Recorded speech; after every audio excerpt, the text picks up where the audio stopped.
Well, welcome to another episode of By the Numbers, probably the last one before we all set sail to the major. And so it's going to be a spicy one. We're not going to talk too much about the major today because obviously there's, let's say, other dramas, other matters to attend to. But the good news is Duncan and myself and Semler recorded a one-off special major preview where we talk about all of the first round matchups, who we think's going to win, and that's going to be out on Deserto's channel ahead of those matches being played. So that will serve as a major preview with us. Think of it as a sort of bastardized version of By the Numbers. I couldn't even believe it, mate, because when they said I was doing a show with Semler, they didn't. I never even thought you would be on a show again with Deserto. That's how much the major means to me and Duncan. He's even dropped some of the old hostilities to do content. That's how much they paid. No, I actually just wanted to do a show with Semler. Yeah, of course. We'll see. Maybe never work with him again. Who knows? We'll see. Yeah, we'll see. Here's the thing, mate. I'll tell him straight up right now, and I'm not even working with him at the moment. The day Richard ever leaves, I better not hear a single peep ever from a single one of your employees. I'll just go live with all the shit I got. Nice. Same as everyone else in the industry.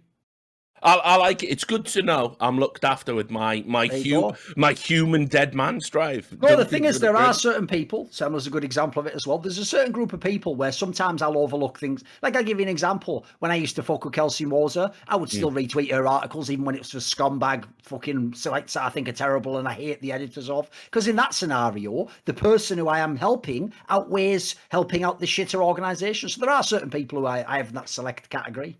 Yeah. Well, good. Good. I'm glad to be one of them. Never want to be on your bad side. So I hope we retire with our relationship intact.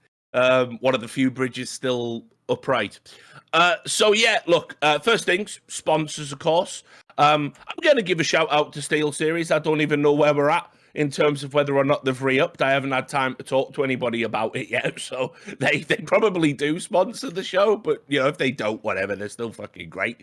You can go and check them out. Just type Steel Series in the chat, and if you use my name, Richard Lewis, without the space in it, you get 10% off anything in the store. Pretty sure the code hasn't been deactivated yet, regardless, so go and have 10% off if you want some Steel Series gear. I strongly recommend it. And, of course, our VPN sponsor, NordVPN. You can go to nordvpn.com/RLS, get 74% off. Great product. Been with us a long time now, so very happy to have them on board with the show. So, are we starting with the big one, since we've sort of... I'm going to tell you right now, there's going to be a lot of hurt feelings when you watch this stream. If you are a fan of Heroic, if you're a Heroic player, if you're in their org, I wouldn't watch this one. I'd give it a miss, because here's the thing. I'm going to do that thing that only I can do, where I know it's not the thing you're supposed to say. I know it's the thing that won't be well received, but it's true. And here's the thing. I have a philosophy. I remember there's a quote like this, and I believe it. If the truth can destroy something, it should. It deserves to be destroyed by definition, because there is not a single thing in the world I've ever encountered, by the way, that the truth is the wrong answer to. I know people are going to go, so you just take a child and tell them all about death on day one. No, there's a difference between lying and telling the truth, by the way. You don't have to tell someone every single piece of information. That would be a ridiculous standard. But in a scenario where someone asks you a serious question, you always answer with the truth. And it hurts their feelings. That's just unfortunately the way it is. Yep. Well, you know me, mate. I've made a career of trying to put the truth above everything, and this show as a podcast has sort of taken a bit of a weird turn, hasn't it? Because it's almost become the alternative to the HLTV podcast. Here's the saddest thing. We used to just mainly sometimes off-ramp into integrity issues. It was mainly about fun and banter and the scene, and then that was the occasional topic, right? As you've pointed out, though, that podcast, and I'm going to say that podcast specifically, necessitates this show becomes like that. Becomes a counter to what it is. Because here's all you need to know. When people are involved in corruption or are full of shit, do they go, fuck, I hope they don't talk about me on HLTV Confirmed? No, they say, invite me on the next HLTV Confirmed so that I can sit there as you toss softballs at me that I love. In fact, even because all of you on that show are not good interviewers, you'll even ask me the question so that as you ask me the question that is dangerous, like some people are worried that there's corruption involved, because you're not a good enough interviewer, you won't stop the question then, let the motherfucker actually answer the question. You'll go, Like an amateur, I'll just go into an immediate either or go, or is it just the case that, some people are reading too much into it? And actually, if we knew some of the nuance behind the scene, there was no problem. I wonder which one he's going to pick. I wonder which serious question. Do you think, David, you're fucking Paxman if he'd have been asking questions like that? Or is it just that, it's very hard to be a Tory minister? How do you think he'd have gotten the same reply? I don't think he would have. So all I'm going to say is this, right? Sponge is an analyst. As far as I know, he doesn't present himself as a journalist. He's essentially just an interested member of the community who wants to be in on asking questions of players he likes, interested. I don't hold him to a journalistic standard. The other two, you're a fucking joke to the concept of being a journalist. Like, you might claim, I don't know if this is the case, it's just entertainment, or maybe it's not supposed to be a journalistic endeavor. I would say that's pretty questionable. It's definitely presented as though it's something where we're going to ask him the tough questions. Like, I think the whole thing's nonsense, mate. Like, in general, I don't think it's a bad thing for the scene. I think it provides people with entertainment. You certainly get guests you'd never get on any of our shows. There's some elements that are positive. I'm sure once it's just about CS, it's fairly light-hearted, there's no big deal. But I think it's really inappropriate. If indeed they don't think it's journalism, or rather if they do and the way they handle it, I don't think you should ever be addressing serious topics if that's going to be the case. Just stick to the fucking video games if you can't handle it. I don't want to see you bring on Device and allow him to lie about things that, by the way, technically would even have been fucking covered in your own report about CSPPA and what they've done with acting as an agency. I don't want to hear you basically serve up fucking layups to a liar and then sort of go, well, thanks for coming on the show, brilliant. Like, and not even give any fucking pushback whatsoever. Like, I find that outrageous. Yeah, well, I mean, and just to that point, I tried to get Cade on my show for a while. I was telling you this earlier as well, and I don't, maybe I can give benefit of the doubt and say it got lost in the noise, but I've DM'd him, and his old gaffer Eric was setting it up, and then obviously Eric's not there anymore, and then he just instantly appeared on that HLTV confirmed he wasn't even invited to it, Rich. And then not only that, they let him just come on the air, just fucking say anything he wants to their audience. Cool, awesome. I'd love to be getting fucking investigated by these guys. Sounds amazing. So, look, what this is all about, just to set it up, of course, is we've had the end of the ESIC investigation into Heroic. And to summarize, what they've found is that based on all of the evidence that was sent to them, and this investigation lasted, 2-3 months. Ages. Yeah, a typical ESIC investigation in that sense. What they found based on the evidence is basically that Nico has self-incriminated. Nico, now of OG, has essentially self-incriminated because Hunden basically wanted to manipulate him into a confession, hopefully a confession that would implicate everybody else. Questionable circumstances. Yes, and the questionable circumstances now it would be inadmissible. Essentially, I'm almost certain in court.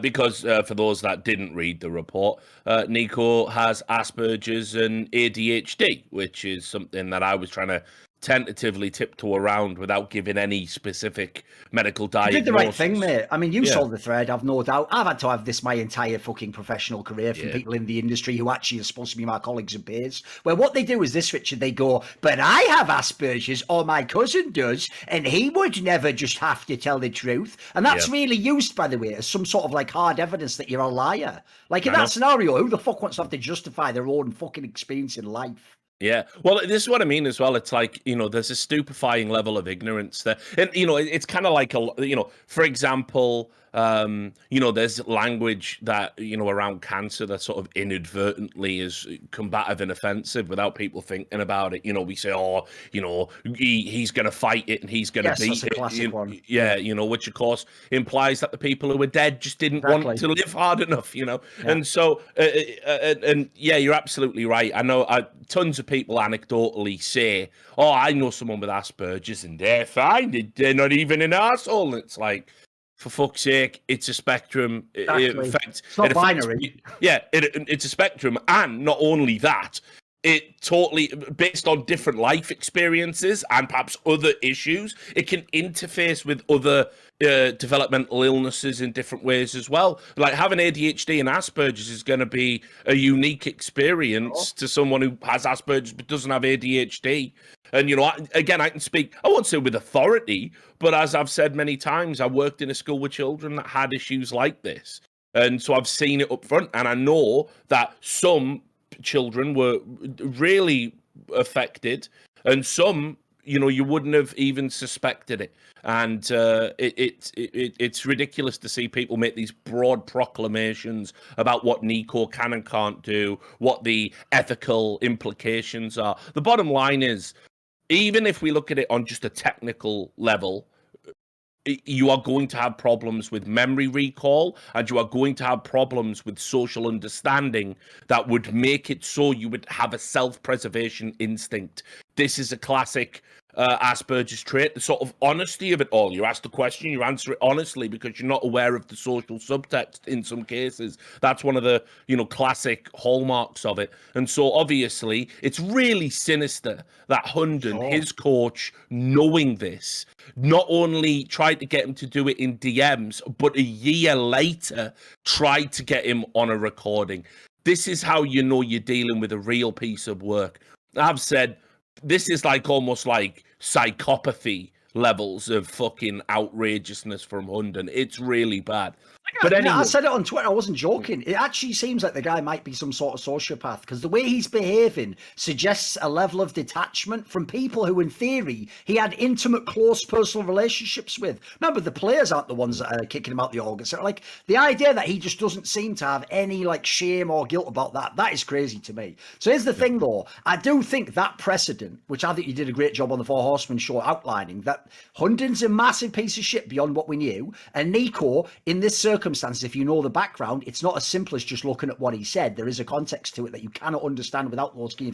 Unfortunately, I feel like there's been a transference that means that on the one hand, people go, right, so only Hunden's to blame at all, and then they go, oh, Nico, poor Nico, Nico suddenly represents all the heroic players. Suddenly all the rest of them are these vulnerable, fuckers like Cadian's, how old is he? 27 or something mental at this point in time. He ain't a fucking spring pup. So my problem with this is the rest of the story obviously is the other things that came out in the report. And mate, this is where this whole thing goes awry immediately. I'll give you an example. I saw people posting, I saw it was implied by the players themselves, we've been found innocent. That's not even a premise. That doesn't even exist. There's no court of law in the entire universe ever finds anyone innocent. What they actually find you is not guilty. They even say not guilty, for fuck's sake. They don't say, how do you find him? Innocent. How would they possibly be able to prove he was innocent? What the key thing is, as I've stressed many times, they even tell you in the fucking jury, you could actually think he did it, but unless it has been proven beyond a reasonable doubt, you must say not guilty. Now, the key reason I bring that up is that means that, as you're going to find out in this conversation, you even could know that there's a lot of dodgy fuckery going on, but unless it meets the evidentiary standards, you do not find them guilty. That way, as a result, you don't end up, hopefully, in court scenarios where just my vibe is fuck this guy. You don't just put a person in prison over that. But I feel as though that's been lost in all of this discussion. Now, I know the court of public opinion is different. You can think someone did something. You can dislike someone. You can even make up nonsense, sadly, on serious things. But I feel like there's so much we can unpack on this, because I wanted to just go over some of the facts with you. I feel like this is getting lost. So let me just check that some of these facts are correct, because I haven't read everything. I didn't memorize everything. I wasn't as deep in the case as you were. So the ESIC report itself corroborates what Nico said, essentially. Now, he said everyone knew it or whatever, right, after the first game. Now, first of all, let me just check two facts. The two games in question was the one against Spirit in the Home Sweet Home Cup, and then after that, no, before that, sorry, I got the wrong way around. It was Astralis in DreamHack Spring, and then it was less than a week later, it was Spirit in Home Sweet Home. That's now, correct. As far as I know, the ESIC report itself says that Stown, Cadian, and Nico were aware that Hunden had actually done the cheating after the first game, I believe. Wasn't it the Spirit game? The Astralis game, sorry. The Astralis game was the first, yes. So they knew after the first game. So technically, even though he's wrong, because apparently Borup and maybe the other person at the time didn't know, although then again, we don't know what conversations happened afterwards, these three people did know before the second instance against Spirit that Hunden had cheated. So they're already, by the way, they already knew about this and didn't say anything for all this time publicly. They didn't even contact journalists privately. They made no attempts to in any way punish this behavior, by the way. They even admit themselves, they told Hunden, don't do it again. And then they make up this mad story of and he's so respected, and I saw him as a father figure, so I thought he would never cheat again. Why would he cheat once then? You stupid fucking idiot. It doesn't hold up as a logical precedent, does it? And also, who's the only person who could actually have stopped him cheating again? Oh, it'd be you, the person who's found found out he's cheating. Now, in this scenario, right, you then get to a situation, and by the way, I'll add in the context that apparently Borup isn't a piece of shit like the other ones. Borup did apparently go to the org and basically said, I won't be a part. I can't be, there's an operative word, I can't be a part of this. And you know what? I'd certainly love to know if that played any role whatsoever in him being fired around the time that Hunden came back as the coach. Weird how these things tend to happen in the heroic org. It's just such a wacky place full of fucking coincidences, isn't it? I can speak to that a little bit. Just to get, I would certainly assume it did, because based on the chat logs that were being submitted as part of the investigation, there was literally one between Eric Askered, who is the now departed COO of Heroic, the one who crafted the NDA that was designed to stop any conversation about the cheating incident, and Hunden. And Hunden was saying, we've got a problem with Borup. He's saying he'll leave the org, he doesn't want to be part of it, won't work with a cheating coach or whatever. And Hunden basically referred to him as a crybaby. That was the word he used. Ironically. Yeah, I know, right? So my read on that, and to be fair, I've only seen a limited subsection, but I've seen in Hunden's own words that Borup wants to leave. And then obviously I saw there was some hostilities and friction between those two parties. My read on it is that Borup just honestly didn't want to work with him once his reputation was tainted. And remember, crucially, in case anybody thinks, but I thought you said Borup didn't know, this was all after Hunden had been, this was on the day that Hunden was banned. Borup said, right, well, fuck it, I'm out. I don't want to be here no more, especially if he's going to stick around. So, yeah, I mean, it makes you wonder if there was this idea of, let's remove the guy that's likely to cave or say something first. I mean, I think the others. I think that could be a reasonable assumption. Put it this way: it doesn't even have to be the primary motivator. If it even occurred in the brains of either Hunden or the heroic org members, it's a problem. Because what it suggests is, now if you're in heroic, you're in the fucking Soviet Union, mate. You can't even say the truth. If you say anything approaching that, you will be punished for that. To be an accessory of someone who knows, like you go into madness at that point in time. No one can be trusted. And so here's my problem, right? Here's another detail. So that means that at the very minimum, we don't know yet. Again, I don't know what connecting conversations took place. Like, did Borup and whoever the fifth person would be at that time? Who was the fifth person at that time? Do you remember? So Stown, Heroic, Stown, Cadian, Nico, Tezes, Borup. That's Tessus, I forgot Tessus, yeah. Okay, so at the time, in theory, we don't know that Borup and Tessus knew at that instance. That's not really, I don't think, mentioned at that point in time. But obviously later, Tessus comes in the story anyway. And Borup later, basically, we found out, knows they cheat. So at some point, everyone did know they were cheating. Actually, it turns out Nico, listen, it was inadmissible the way it was acquired. But it turns out that appears to be accurate, that they did know after the first instance. By the way, that actually, as fucked as it is, I'll give credit to Hunden. That is an important detail to know in his case. That it wasn't that he cheated and then they found out after. No, they cheated and then they literally allowed him to get away with doing it a second time, because then in the Home Sweet Home Cup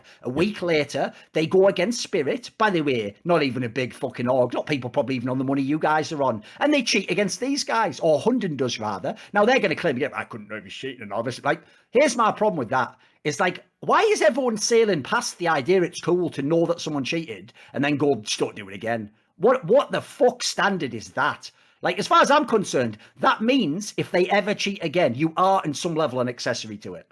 Yeah, I mean, it's like a really difficult one for me, and I'll explain my thought process on it. Because first of all, in the first instance, obviously Hunden's cheated apropos of nothing.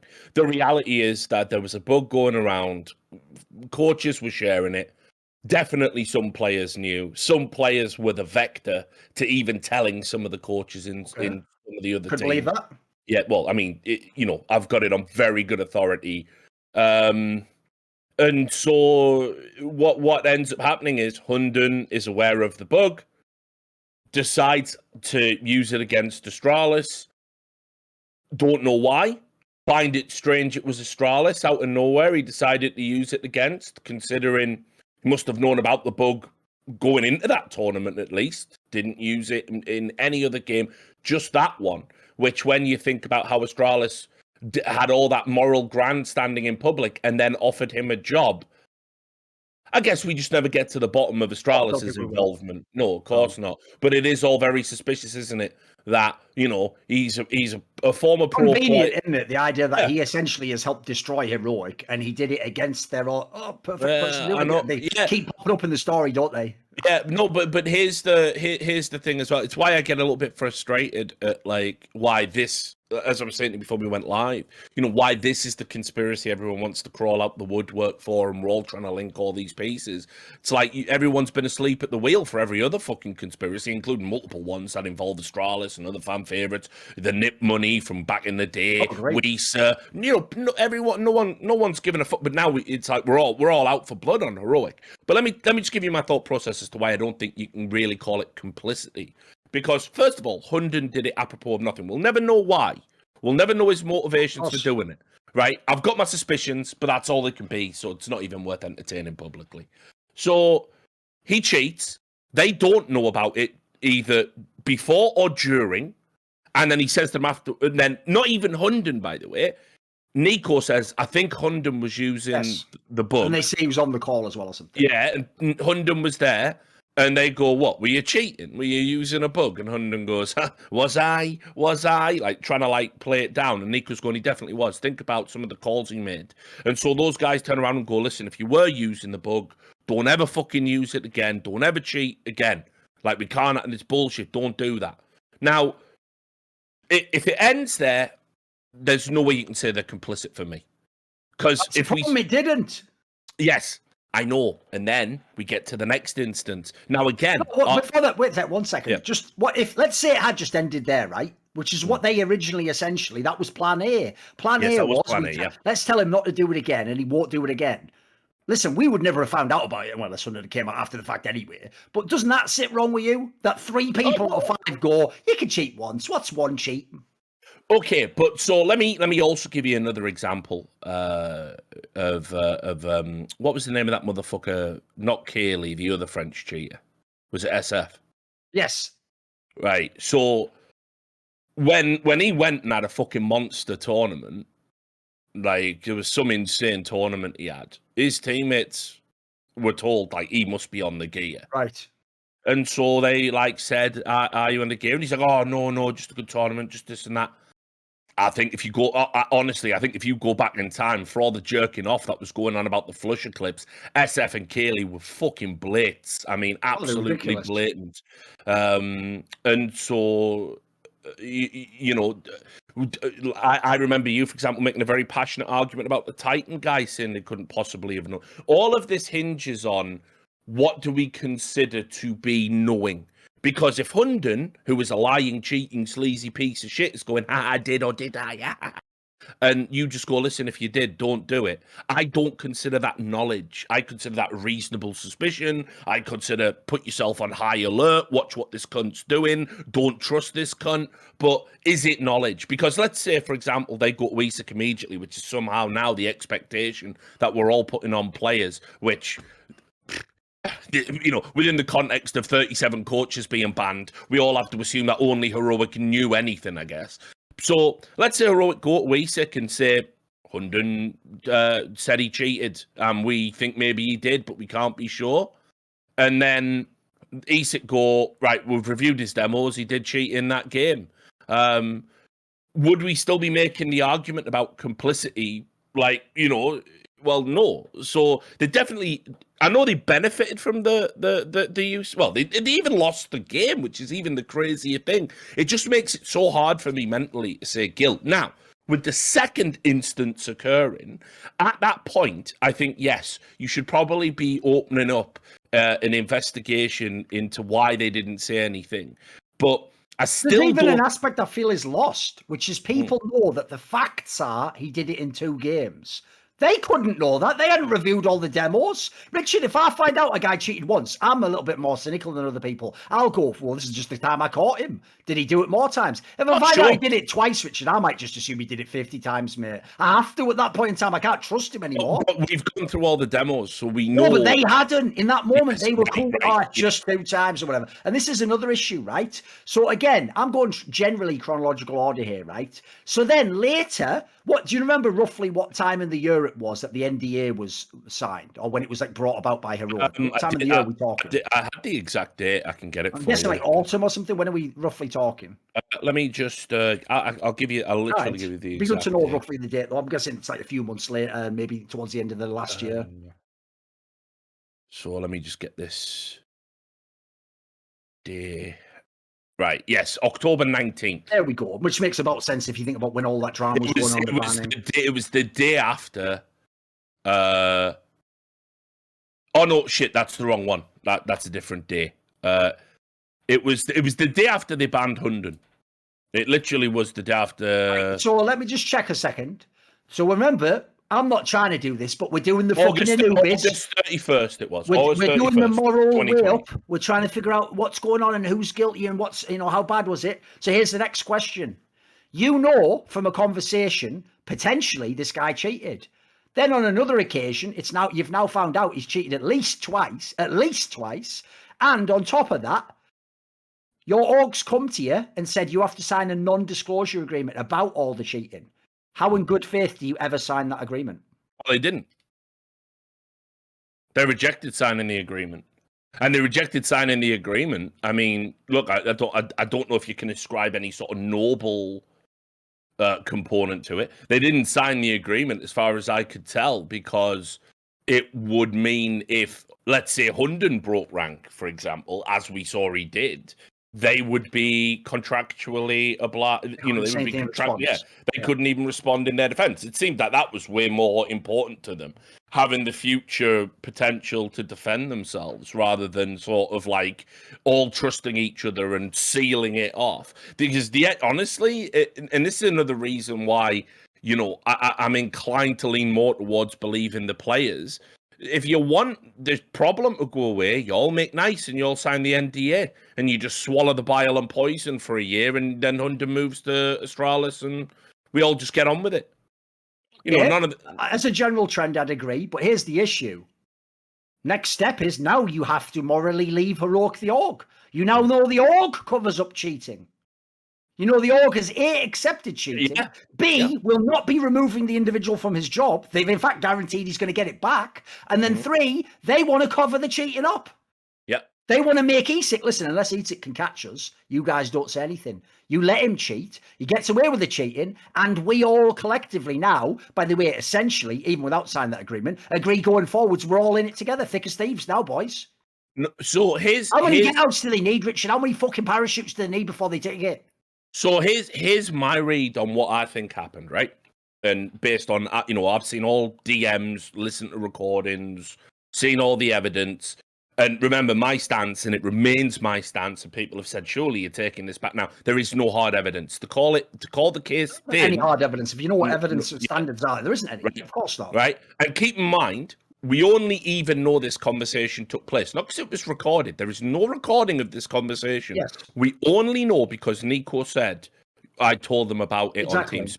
So we can't even know that actually happened. Exactly. It is a second-hand retelling of a conversation, which is in no way a primary evidence source. It would be dog shit in court. Well, it certainly doesn't meet the standard. It would have to connect the real evidence before it would ever really mean anything. And there's a reduced standard in civil cases called balance of probability. A balance of probability is basically when a court can be reasonably satisfied that something happened, and this is hearsay and would not even meet that reduced standard. So there is no evidence, and so the ESIC bans, I still don't think they can go ahead. But here's what I do think happened, piecing it all together. Hunden cheated against Astralis for reasons, right? Which, again, you and I with our minds... We could guess a few. Yeah, right? So, and then he tells Nico about it. Who does he choose to tell? The guy that has the,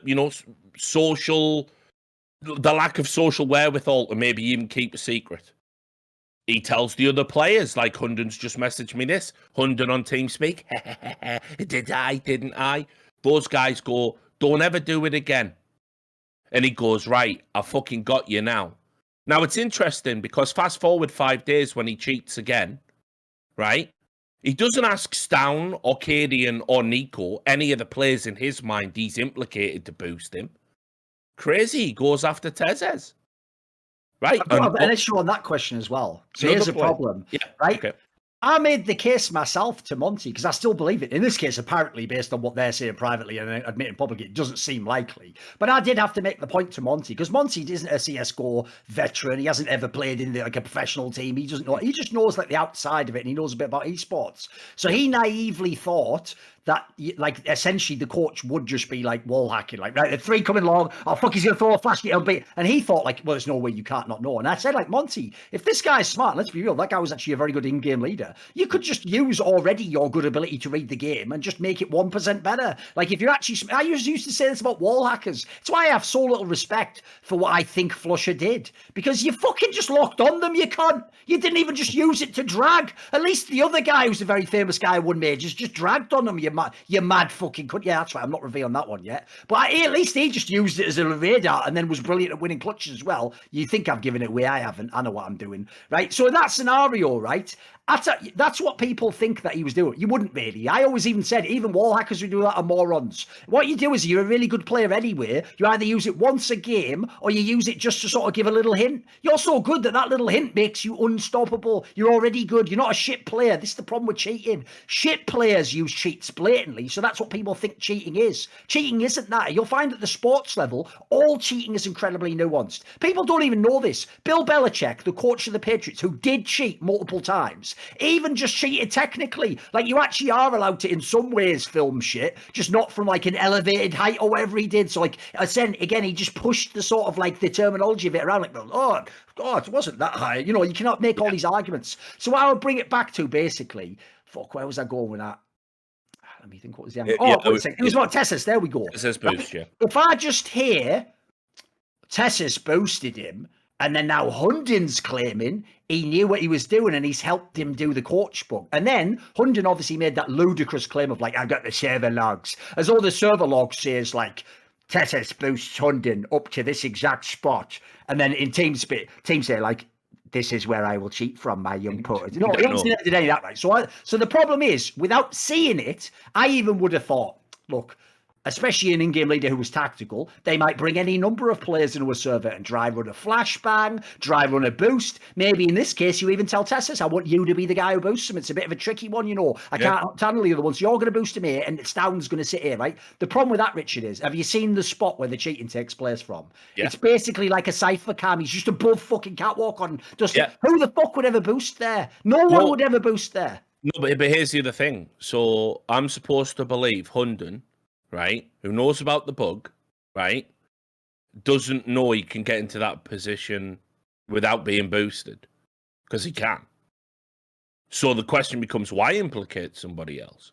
And why coincidentally implicate... It sounds like he's trying to entrap Tessus, so he has a player who's involved. Yeah, but here's the problem. That's absolutely what I believe, based you on are everything the player, Tessus in this case... You're never asking yourself, it's a bit weird he wants to just be boosting this spot. And also, when he's on my head, he's just disconnected. Would that not be an issue? No, but that isn't what was going on. I mean, like, so from the server log. So on this example, then give me the. That's how it was characterized to me. So my understanding is that it's like he said like, oh, boost me here, right? That's great, and then like he's like, all right, you know, and then I'm just gonna disconnect and do that come back and get the spot. You've done that, you've done it. So on the court scored or whatever. Yeah. So basically, having seen the server logs too, okay, right? All the service logs say is Tezes was on the server 120 minutes before a game. Right now, for all I know, his coach just said, "Come here, I want to work on some stuff with you." Let you know that's absolutely plausible. Yeah, that's absolutely plausible. Server logs don't show boosts. There's no. Of course they don't. Of course. Yeah, there's no imprint that you leave when the models touch. All it says is Tezes left spawn at this time. Tezes threw a flashbang at this time. We can see from the server logs that they were throwing flashes and smokes. It's perfectly plausible that the boost was maybe designed around, or you can do a double boost here and you get a wicked flash all the way into the back of B or something like that. Is it just speculation then that boost is the spot where the actual coach bug is abused from? Or is that actually what happened? Well, no, actually, and somebody sent me a screenshot of it, but my Twitter's been blowing up the last few days because of the daughter fucking Just describe it, it's all right. Yeah, so basically that isn't even the spot that's optimal to cheat from there, right? you would be a little bit further back, and then Hunden was too far up catwalk to see rotations from B. Right, he couldn't see a low B or no, he couldn't see the CTs coming If up. I see he'd what gone you a little mean. bit further back and done the boost there, right, he would have been able to have more vision and cheat more effectively. Yeah. So what that also suggests to me is that, you know, Hunden was like, oh, yeah, boost me, Tezes, boost me. And Tezes went, all right, mate, yeah, no bother. And then Hunden's trying to get it right, doesn't even, you know... So it's either Hunden's a moron and he's just learnt about this stuff and doesn't know how to execute it properly, plausible. But I don't understand from where he was why he couldn't figure if I'm a few inches back. So why not bring Tezes back to boost you into the better spot? He didn't. And so that also suggests to me there's no complicity, because if you were a team that was actively, you'd want the cheats to be good. You'd want the cheat to work. You wouldn't just want to be able to see lower B tons and catwalk if I could see a rotate down into spawn as well, just by moving 2 inches back. So it's just weird, mate. And my read literally is this. Hunden wanted out of Heroic. You know, that, for whatever reason, he cheated against the team, and then incredibly, the team he first cheats against, bloody hell, they're just so good. Isn't it? Yeah. They're just so good. We don't even beat them, which implies to me, because by the way, if you can't win a game with the fucking court, if you're actually using essentially a wall hack for 50% of the map, you are dog shit. So what that suggests to me is Heroic wanted to use the cheat, didn't even go all in, because why didn't they win? Astralis are just that brilliant, are they? Come on.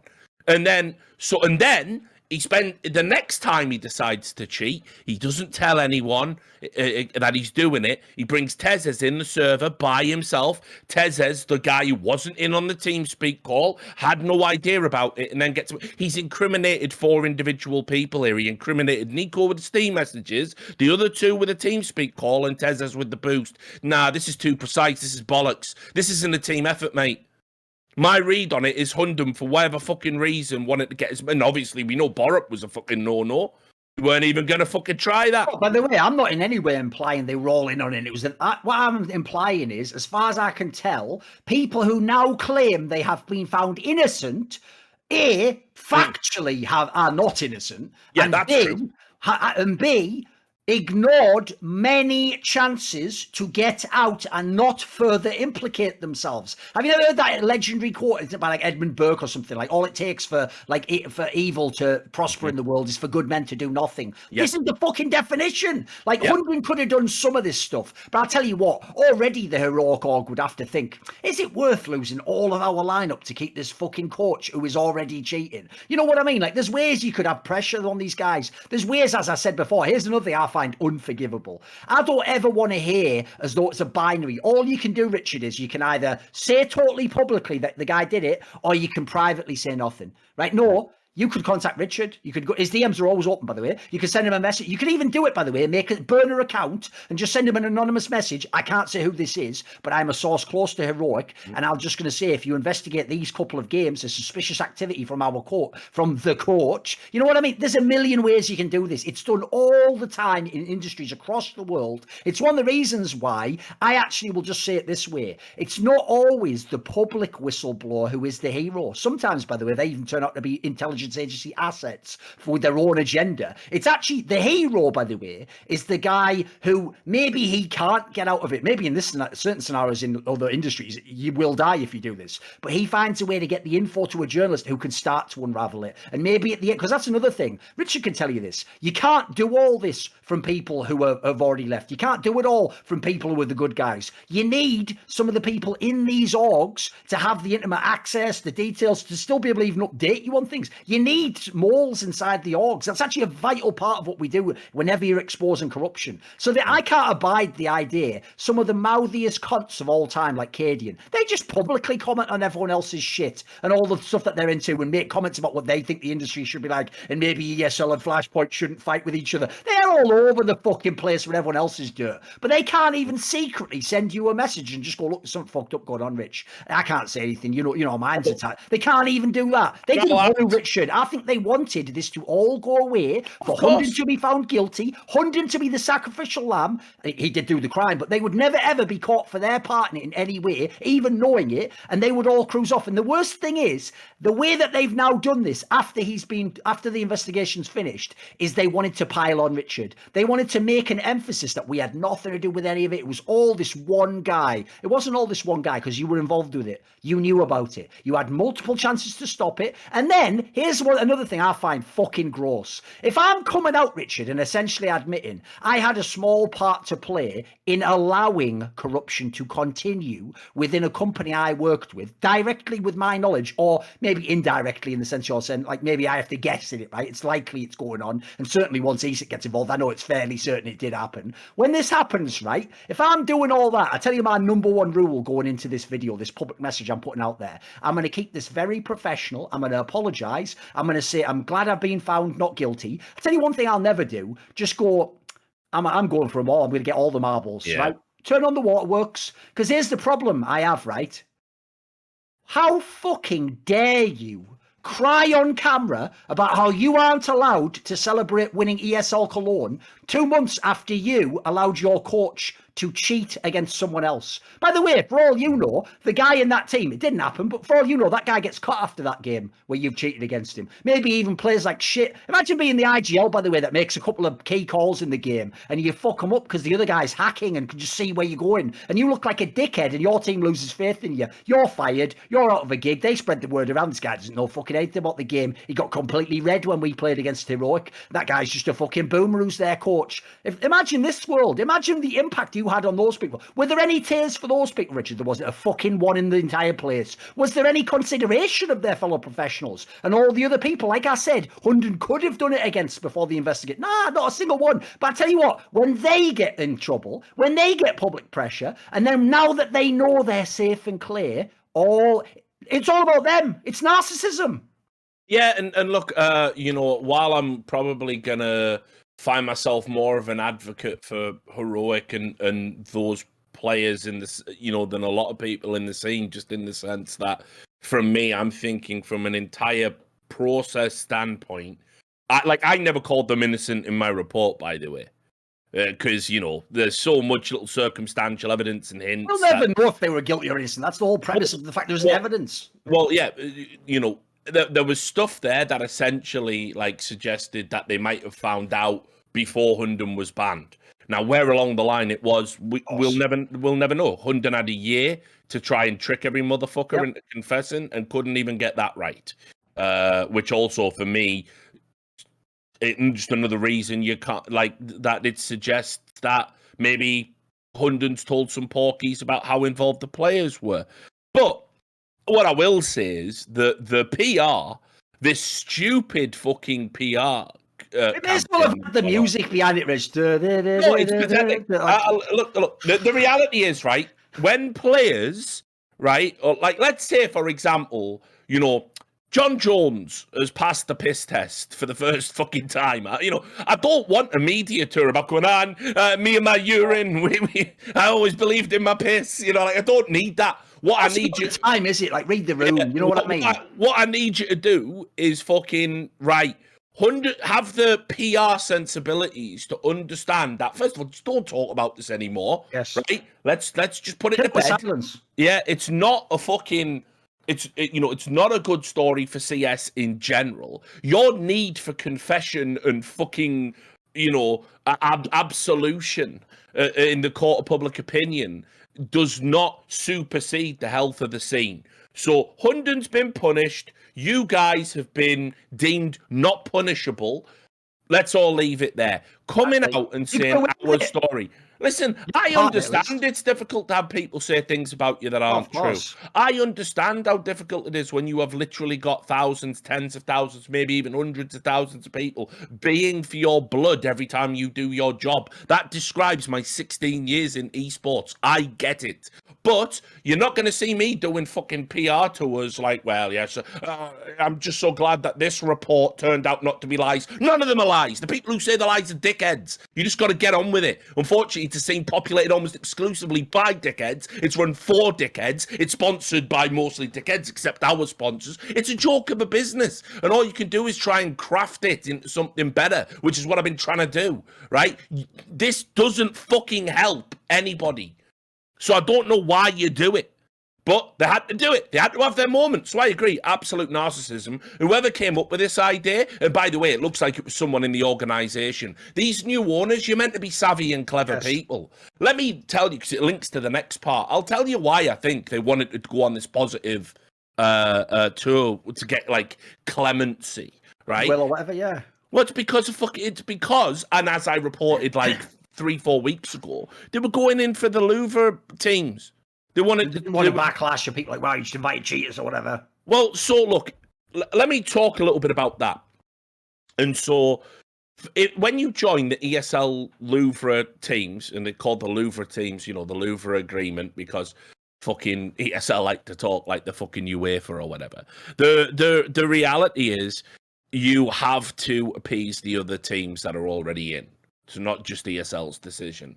ESL, if I remember rightly from the contract, which again I leaked, if I remember from the draft of the contract, it's in the result of like a voting tie break.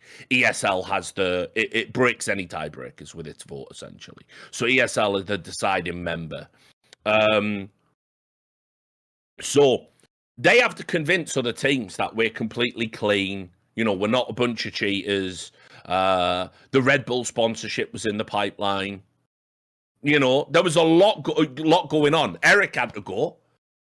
He's been midsummered. He's just been, you know, burnt on the altar of foulness. You're gone. He's been put in a hollowed out bear. And so I think they felt this would be a good idea to help win some of the teams over and help with the ESL PR offensive. But in reality, they should have said fuck all, because I've got no, I've got no sympathies whatsoever for you guys, because ultimately you could have been heroes. It's not the time. By the way, the irony of the fucking name of the team. Yeah, I know. The team's called fucking Heroic, for God's sake. Yeah, you could have been heroes if you'd publicly come out and torched your boy. Yep. You know what I mean? Borup didn't even do it publicly. No, but I mean, he now is viewed as a heroic figure in all this mess, isn't it? At least he came the closest to doing the right thing. Here's another reason, because people are going to think, Tharin, that's so heartless of you to think so. Listen, I totally acknowledge, by the way, like the John Jones example is a good one. If John Jones, totally separate to any fight or any instance of wrongdoing, did an interview, I'll give you an example. Say he did an interview with Graham Bensinger, that guy who does those like really slick interviews on YouTube. Yeah.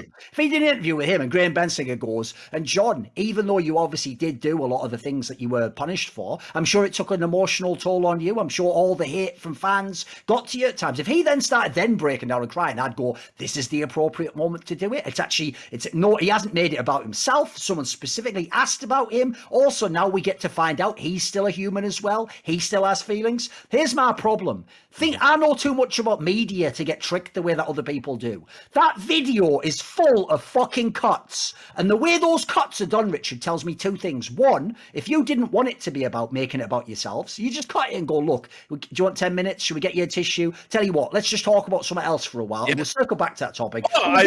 They wanted to tee us in. There's another one. And secondly, if you know anything about players are fucking terrible at talking about themselves or talking in general. That's why you need a skilled interviewer. Listen up, HLTV confirmed. You need someone who actually knows how to prompt the person so they can actually say what they want to say. I have a theory. I say to people now, the reason I think I'm so good at talk show hosting now is because I almost feel like I'm reading the other guy's mind and trying to help him say what I know he wants to say, because it's a player I know, it's a coach I know, someone I've talked to about these issues, and I get a vibe of where they're at, and I'm just trying to help them get it out. I'm not trying to put words in their mouth. I'm trying to help them get it out, right? And so here's one of my issues, is if you know how an interview like that works, which just you want to catch that, here's how it goes. The producer is the interviewer, and what he's doing is he's trying to get all the shots he wants. He's going, right, and now let's talk about when you won Cologne. That must have been a big moment, right? A lot of people thought you guys were onliners, and even so, you'd never win an event like Cologne. What was that like? And then, right, when the player goes, well, yeah, they were against all the odds, and people said we wouldn't do it, but we came back and we won it. You only hear that part. You don't hear what the producer said. And so you think, apropos of nothing, wow, it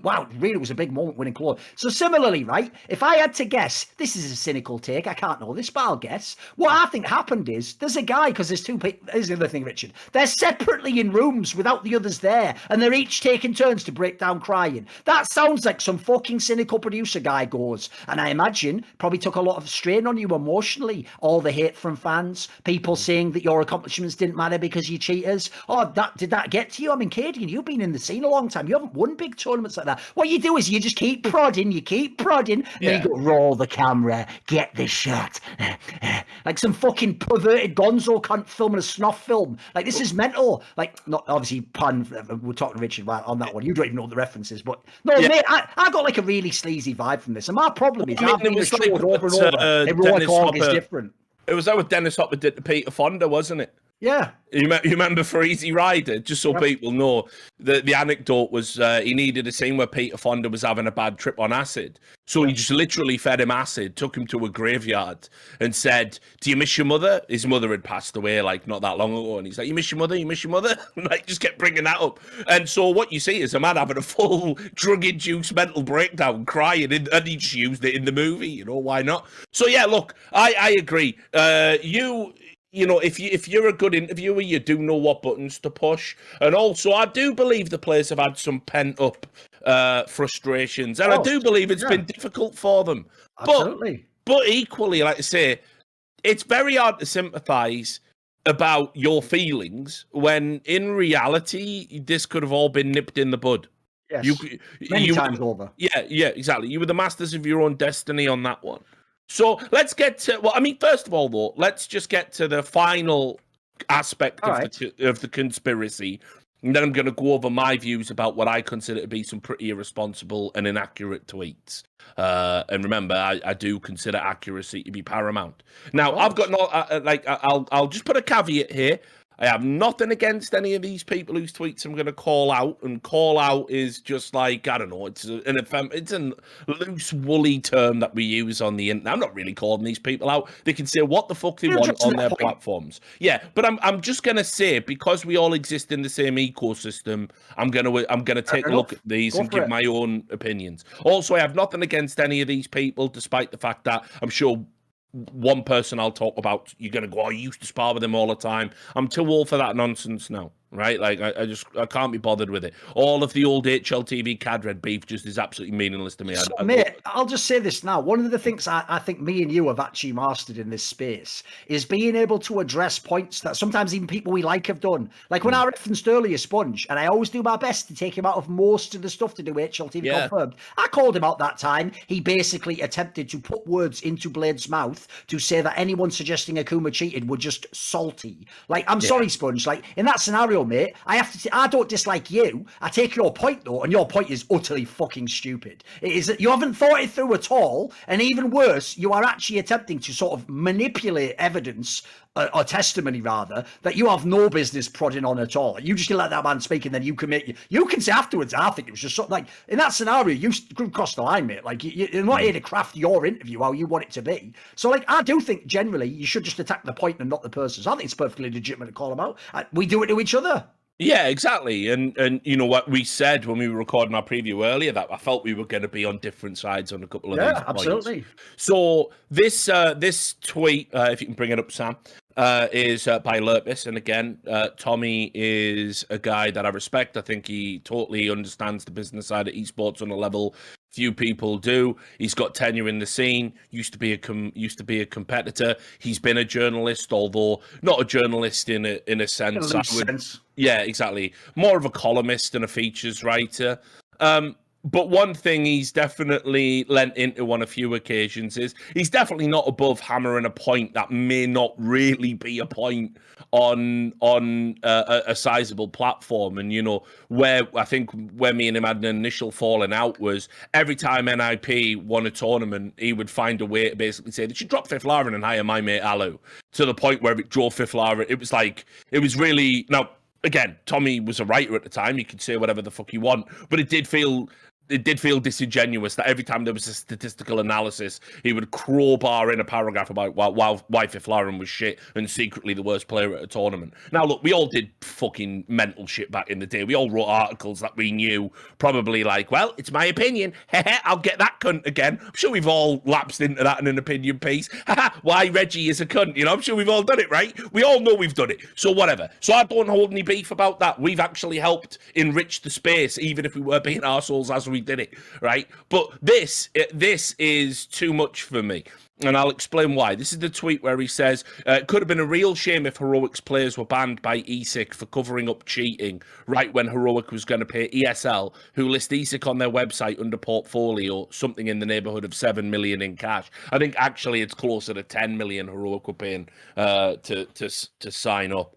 But he says, pay no attention to the man behind the curtain. Now, this presupposes a conspiracy theory, and the conspiracy theory would, of course, be this: ESL own Heroic, own ESIC. ESIC are investigating Heroic. Heroic are about to pay ESL a bunch of money to join their league.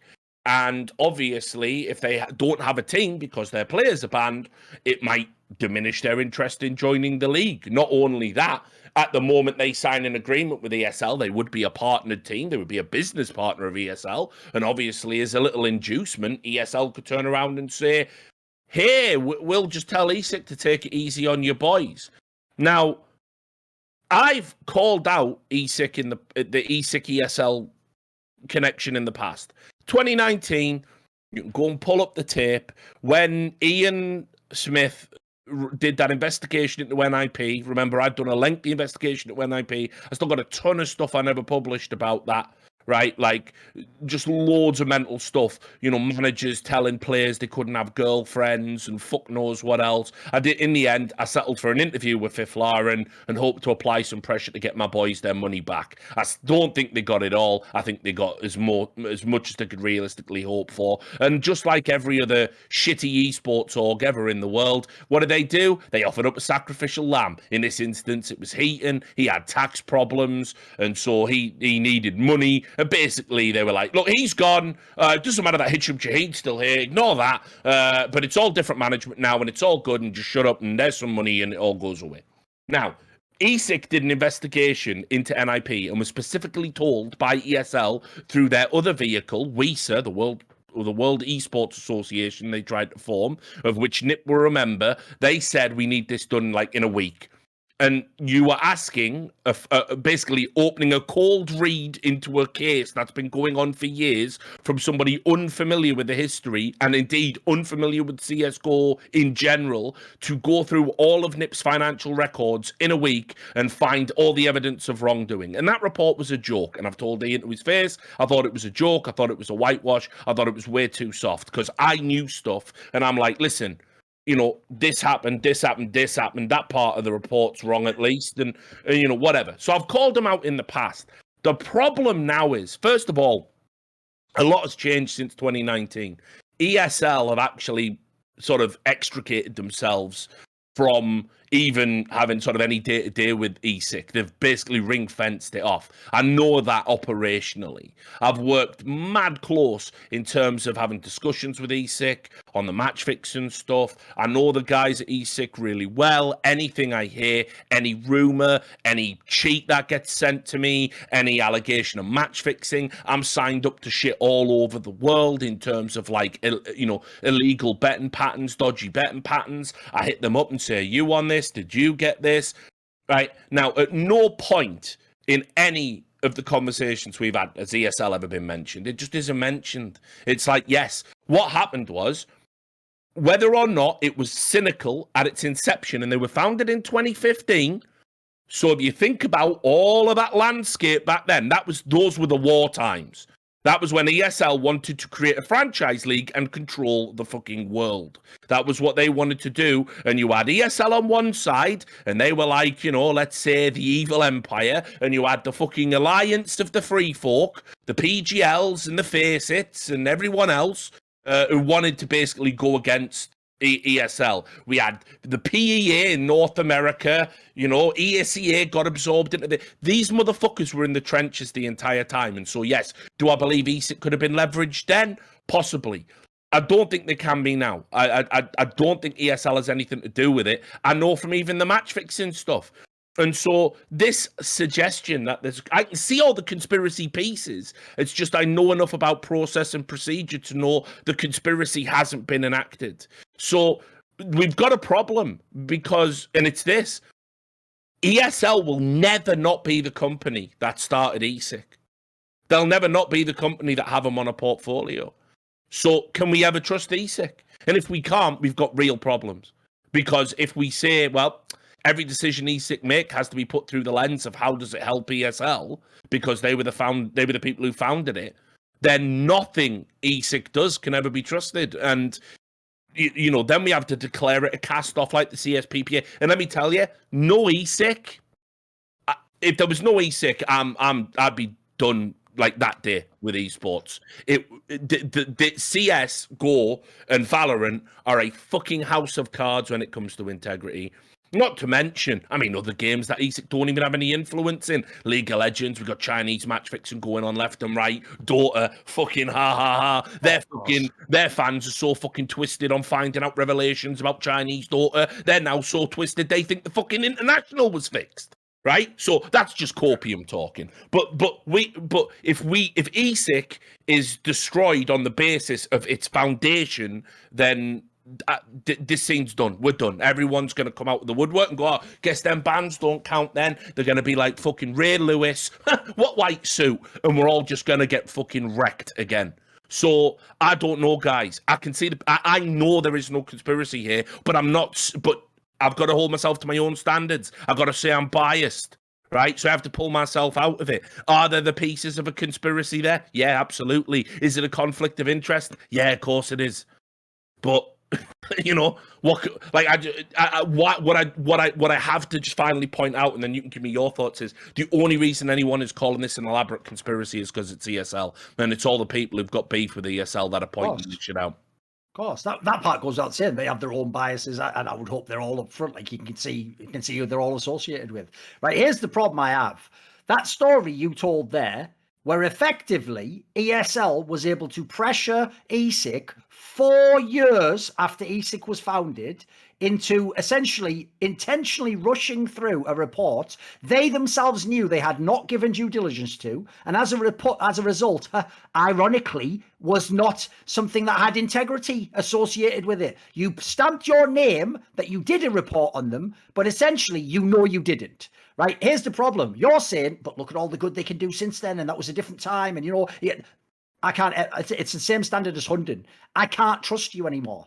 You have shown you have been, not even you could be, you have been compromised. And for what? Money and power are the levers that they can use on you. Well, guess what? Those levers will always exist. They might exist again for you. Like, what if you're in a world where Blast decide not to work with you? What if another and then it's only ESL you've got left? And remember, because this is why I hate the thinking that goes the collective good outweighs the individual's good. Because it is literally the path to every totalitarian hell that ever existed. Because all you keep doing is tweaking the meaning of the public good, and then you kill every single person that opposes you. So what you do is you say this, you go, well, Rich, I know it's 2025 and really we don't technically have anything to do with ESL anymore, but they're our last people funding us. So we can't catch next year's match fixers unless we just listen, Rich, we'll never report lies, but we're just going to do this particular investigation in 2 weeks instead of 6 months on this big thing they've asked us to do. And in doing so, we'll essentially rubber stamp, a stamp of approval, just like all those real cases you're loving, the ones where they caught all the coaches and they found the match fixers. We're going to rubber stamp that, and no fan will ever know that rubber stamp this time is fraudulent and the last time was legit. They'll all be one, because that's what integrity is. Integrity is, to some degree, binary. You either have it or you don't. And I'll tell you what, people who think integrity is a spectrum, and I had a lot of it, but then I gave up a little bit. The secret to that is you have crossed the Rubicon, mate. Soon as you cross that Rubicon, you will end up someone with no integrity. If Batman, when he was just becoming Batman, shot loads of people, And then, because they were all criminals, by the way, and he shot them, he didn't quite follow through and know that they were all totally the criminals that did that crime, but he knew they were dodgy people. They were criminals, right? He shot a load of them, and then he goes, right, you know what? New rule, no guns, and I only ever follow the proper crit. Like, you can't trust him at that point, mate. There is no hero like that. There's no super, like, fucking Byronic hero who starts like that. There's no one, that origin story doesn't exist. You always have to maintain, yes, by the way, a ridiculous ideal. It's why one thing Richard taught me a long time ago is you have to be a bit of a nutter or have a fucked up social life to have any chance of being the best in this sort of thing, like truth, integrity. Because normal people, they all compromise that shit. Everyone does on some level. People think even the transaction of having any relationship in life, business or personal, involves compromise. It's very, very rare you get these people that are Rorschach type motherfuckers who were just driven to the ultimate singular point of this must happen. But here's the problem, Richard. It's one of the reasons I've always appreciated your work in the industry.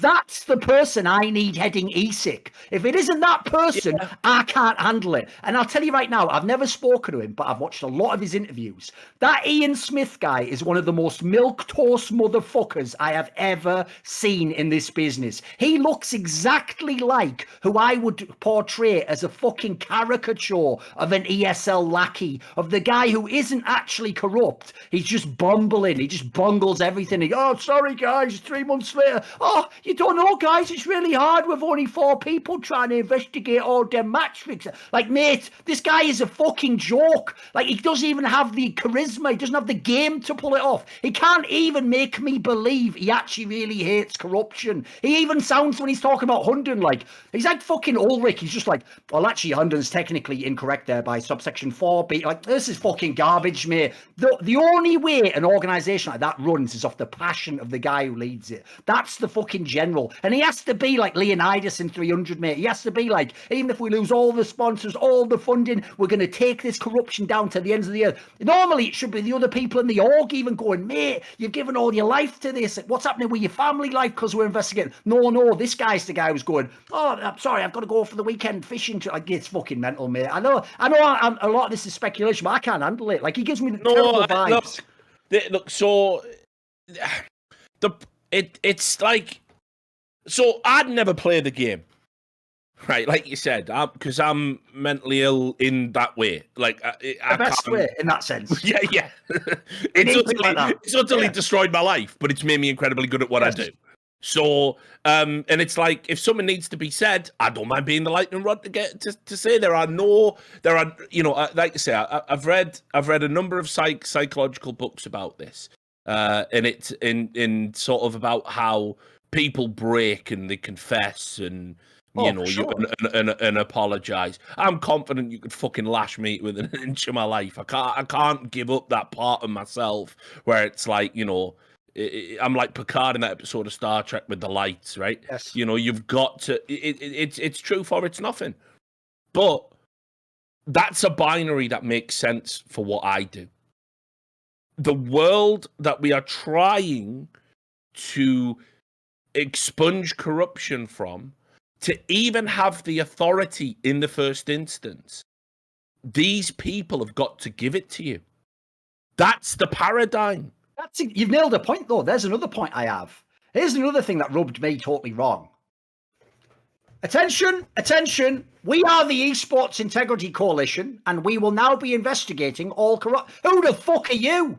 Yeah. Did I miss something? I was in this field my whole life. My whole adult life, Ian Smith. I worked in this field directly behind the scenes and as quite a prominent public figure. I've never heard of you. I must have missed you in all the wars. Where were you in the trenches when I was looking down? But you roll up and go, I sort of like, I don't know, bloody sports or something. I hate corruption there, so I'm going to like loosely investigate these. But who are you? And what is your motivations? Because that's where, even though, listen, I don't actually know that ESL did any of that shit that Lurp's tweeted about. I'll say, by the way, if you don't like ESL, that's a clever way to do it, because all he's done is go, here are a few puzzle pieces. Have fun with them, kids. And people are going to cram them together and go, oh, I brought this. And half the people are going to get right or wrong.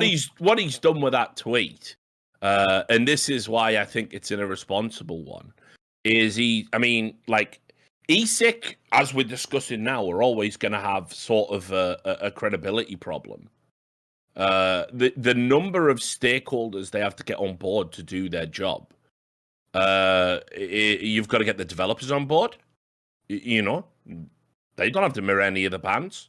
Who are you to ban a competitor from our game? A really popular competitor. Yeah, you don't have to. Who the fuck are you? You've got to get all the leagues involved. You've got to get the team organisations that pay these players involved.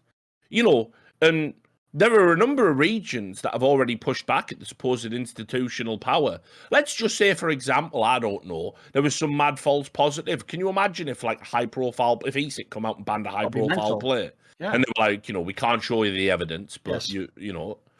the world would burn. So we're already on the fucking precipice. But as I said, the reason why I give ESIC a pass, even though I agree with what you're saying in terms of, they're a bit milquetoast, they're a bit soft, because remember, mate, they didn't listen to me about the stream sniping stuff at Blast, right? What did they do the first time? Players were literally breaking rules around stream sniping by having not just screens on in the background, but people in the fucking booths with phones. Yep. And people don't even know this more mental aspect to it that we've never talked about. But again, leaving it all out in the yard. And that is that the reason this was a major problem was Blast had said that's okay. Blast were willing was said shit. Yeah, that's mental. Blast were basically okay with these fucking entourages behind the players in the online era. And so because they communicated that to the teams, that everyone who was in those booths and stood behind the teams, that it was fine, like to have a fucking, life coach in there or whatever, as well as the manager and anyone else they invite, right? That was the reason why ESIC were like, right, well, we all have to get in a room and we must turn those streams off. And if it happens again, we're going to fine you. But it did happen again. It happened with MIBR, it happened with Vitality, it probably happened with Team Liquid, it happened with a bunch of teams, right? So now you're in a position where ESIC have to come to Blast and go at your tournament after we had an explicit meeting, right? And they're not breaking any of your rules, because even after that fact, by the way, Blast were like, look, we just don't think anyone's going to cheat or do anything fucked up. And if the screens are off, they can't possibly cheat. Ignoring the fact people are there sat on their mobile phone. Right? There are live streams you can get from betting websites. All you have to do is have an account. And if you put enough money in, you gain access to a live stream of the CS match your team is playing in. And you are sat there on your phone and I don't know what's on that. Why is a phone ever in a room when people are playing a competitive game? So anyway, I called all that out. We said it on the show at the time. I said it publicly at the time. They made Vitality eat shit for that. And what was it? A 10 grand fine. And people said it's been blown out of proportion. And some of the people, by the way, who publicly are calling this a conspiracy, some of the people, by the way, who were calling this a conspiracy also said Hunden leaking strats was nothing. They're just anti-strats, bro. But this is the fucking world's biggest. This is what I mean. These cunts are never consistent. Yes. Like, at least I'm consistent. And I said, when ESIC fined them 10 grand, it's not enough. But here's the thing, Duncan. We get to that greater good.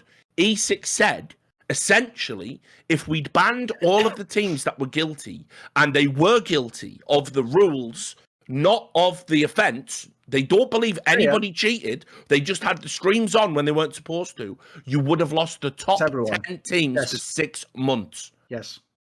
The scene would have collapsed. So, like, you're a Rorschach motherfucker, I'm a Rorschach motherfucker. We look him in the eyes and we go, so? Yep. But it would have killed CS. It would have killed CS. So they are pragmatists because they have to be. If they come rampaging into your scene and within a few years your scene's dead because of all the things they've enforced or had to enforce to ensure integrity because they don't have any flex, how do you get into Valorant? How do you get into Rainbow Six? How do you get into League of Legends? How do you get into Dota? How do you ever get in a room with a Chinese team and go, could you please stop the match fixing and the betting? It's baby steps, and for the greater good, that was the right thing to do. I've got a couple of points on this. One is, like, first of all, I'll call one of them out. So Peter, one of the owners of HLTV.org, and at the time, I believe, the editor-in-chief or something along those, maybe he wasn't Mary Mira already was at that time. Obviously, one of the most influential people on the HLTV.org website. He himself described what you're talking about, the stream sniping, as like essentially no big deal or something to words to that effect. Because his implication, and this just shows you where CSGO people are at. His implication was, because it wasn't entirely enforceable, as a result, it's not a problem. Now, that is mental as a fucking, like, precedent to set for me. Because here's the problem, Rich. I agree, you can't enforce it and catch everyone. But that doesn't mean you ignore when you did catch someone. When you did catch someone, you can enforce that. This is mental, mate. This is like saying, unless I can prove every single person lied on their taxes, I'll just ignore the guy who stole 100k. No, that's not the way it would ever work. That's nothing approaching justice. But it shows you that there are some people who have essentially a fucked... Because his mentality, by the way, if applied to all laws in the world, makes it just... It's just the fucking purge, mate. Everyone can do anything they want. You'd have to. You can't enforce it all. So then the other angle I would say is this, right? One of the problems here is ESL's made their own bed on this one, mate. Because here's why I'll never trust ESL. And I never did when I worked with them, by the way. I just understood exactly their pragmatic nature and how they care about optics. And I used that to A, slightly keep them on track on issues I thought they were a bit out of pocket on. And B, I essentially, without saying anything, had the threat of, I will leave working with you and I will expose this if you do certain things. So I even viewed my relationship with ESL as actually, to some degree, keeping them in line. Now, one of the things I cannot trust about ESL is because they do have CSGO by the balls, they don't even have the good decency to pretend it's actually an open ecosystem and pretend they don't have everyone over a fucking barrel. And when they did this, right, here's how they did it. Even though they actually helped fund ESIC and allowed ESIC to get to this position, even though they did all that, and as you say, were directly involved with ESIC during the NIP investigation, even though they did all of that, they couldn't even have the good decency to just say publicly, let's make it entirely explicit so no one will ever think we in any way would control ESIC or have a special interest in ESIC. No. Here's what we'll do instead. We'll do ESIC and we'll let ESIC go out there and even make deals with our competitors. But then just to piss in the face of all our competitors, we'll let them know. We'll keep it on our website, ESL Gaming, that in our portfolio, ESIC's one of ours. You know, our companies, all our properties, things we've done in esports, that's one of ours, mate. And in 2021, when you go to their website, you'll see one of ours, mate. That's like fucking signaling to the others, mate. Only industry people. It's like, we run this shit. This is ours. And then we'll have the goal, like Flying DJ on Twitter, to go around telling other organizations like Flashpoint, essentially implying you should hire not our guys, not the ones that are in our portfolio. You should hire the totally independent body that does all the stuff that, by the way, as Richard just pointed out, already has done at least one corrupt investigation, which they knew they did not do the due diligence on. Now, that is outrageous, because in that scenario, whether they're involved or not, they're going out their way to make it look like they could be involved. They're not trying to avoid all that. And then the last aspect I'll say is this. It's just a question. You answer it however you wish. Do you genuinely believe if Blast, or back in the day, DreamHack, or God forbid, Face It, imagine one of these organizations 2 or 3 years ago, Richard, we've set up and funded an independent body that's going to investigate corruption, but we're not involved anymore. We just gave them the seed money. Do you think under any circumstances ESL would go, well, sounds like a good initiative, I'm on board, come and investigate me? Or I'll even listen. Absolutely not. And probably what they would do is not only would they not join it, they would create their own rival org. There you go. So all I've just shown you there is that right today, the Flying DJ isn't even speaking in good faith. He's doing that thing, by the way. I'll give you the best example. You know when people online go, call yourself a Christian? Jesus said I would have done this. P.S. I don't believe in Jesus or anything about him. That's not even a good faith argument. Because essentially, unless there's like some like fucking efficacy in what you're saying, why would you prescribe it to someone else? What you're saying is, I just told yourself to this thing because I said so, but I won't be held to it at all. Like, that's all ESL does in this industry. When it suits them, they're the good guy, which usually means you won't do what they say. When it suits them as well, they're the bad guy and they don't give a flying fuck. They'll take your dates, they'll go over your event, they'll kick your team out, they'll have a shit reason at the end. It'll always be, not my fault, I had to do it, money and that. There'll always be some shit reason. But my point is, they don't ever even attempt to extend the hand, really. They'll do the optical version of it, but they don't ever really share power. They are the ridiculous joke of like, Sauron doesn't share power. That's ESL. That is who ESL is to their core.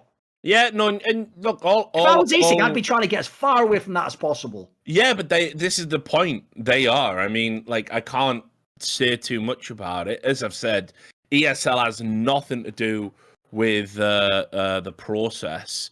I have a quick question as well, and add this on the end after you've said this. But basically, my question is this. The most obvious people to me who should fund ESIC, it's obvious to me, is the pro players themselves, possibly even the CSBPA through some sort of like collection of fees. Because the one most logical group of people who shouldn't want cheating is pro players themselves. It's just logical. They're the only ones who have actually a vested interest in it not existing. The others, to some degree, should want it to not exist, but not be found out. Yeah, I mean, you know, and to that end, unfortunately, there's an aspect to that as well where players want to police themselves, and this is how you end up. Yeah, this is how you end up with these radically inconsistent stances, right? Where some coaches who've cheated and are bang on guilty are like, oh yeah, but they're good guys. And then people who were just intimated to have done something wrong, you get these like unbelievable saccharine tweets. Like, if anyone has ruined the game I love, you're literally playing with a cheater now, you know? And so players want to police themselves. They all want clemency when it's them and it's their side. If it's anyone they personally dislike in the scene, they want the maximum sentences and the maximum punishments, and they want to have influence. They should be kicked out of FPL, even though it's completely irrelevant and things like that, you know? So you never the players are never going to acquiesce to that. All the players fucking care about is business class flights, really nice fly hotel rooms with PCs in them, and my fucking skrill, and that's it. You know that unfortunately is the narrow field of player welfare. You know, and can I get a holiday when I ask for one, please? You know, that's it. So look, Sam, I sent you another tweet there, but don't bring that one up yet. Bring this one up because it's related to the point. So this was from Striker from HLTV as well, and it's like, you know, I get it, guys. Like, as somebody that's been doing this for a long time, I know what you're going for here. But this is an inaccurate tweet as well, and it's feeding into this conspiracy fever that which is really going to erode any confidence in ESIC, which was already low from the get-go. He said it's rather concerning that higher-up representatives from ESL were an active part of an investigation involving an organisation with whom they were about to enter a partnership worth several millions of dollars. Is that, wait a second, just factually, that's wrong. Do you have any idea where that's coming from? Like, is that anything is he even referencing something inaccurately publicly? Well, no, because I've never heard the first part. I've never heard anything about higher ups. So he elaborates. Okay. He elaborates like one tweet down, and he goes, Ian Smith relied on ESL because ESL told him what was in the leaked folder. Now that is right. So first of all, problem That's number one. So tenuous, right there. What the fuck? Problem number one. That is tenuous as fuck, because when you say the highest levels of ESL's executives were involved in the investigation, procedurally that's false. That just sounds like they're sat with him in his office going, "Don't do that." Look in that. Not just going. No. The Google Drive contained 4 documents. You know, like. Second of all, right. Not only, yes, ESL said there is the folder, but whether the folder was accessed and the contents of the folder were independently verified. It wasn't just ESL. Yes. You know, they brought in a separate and again, look, people might think this is all bullshit. It might be. I don't know. I can only go on what they've publicly published. But they said, you know, it's on record. They brought in a separate forensic, you know, online forensic expert to view whether or not these files have been tampered with or accessed or anything like that.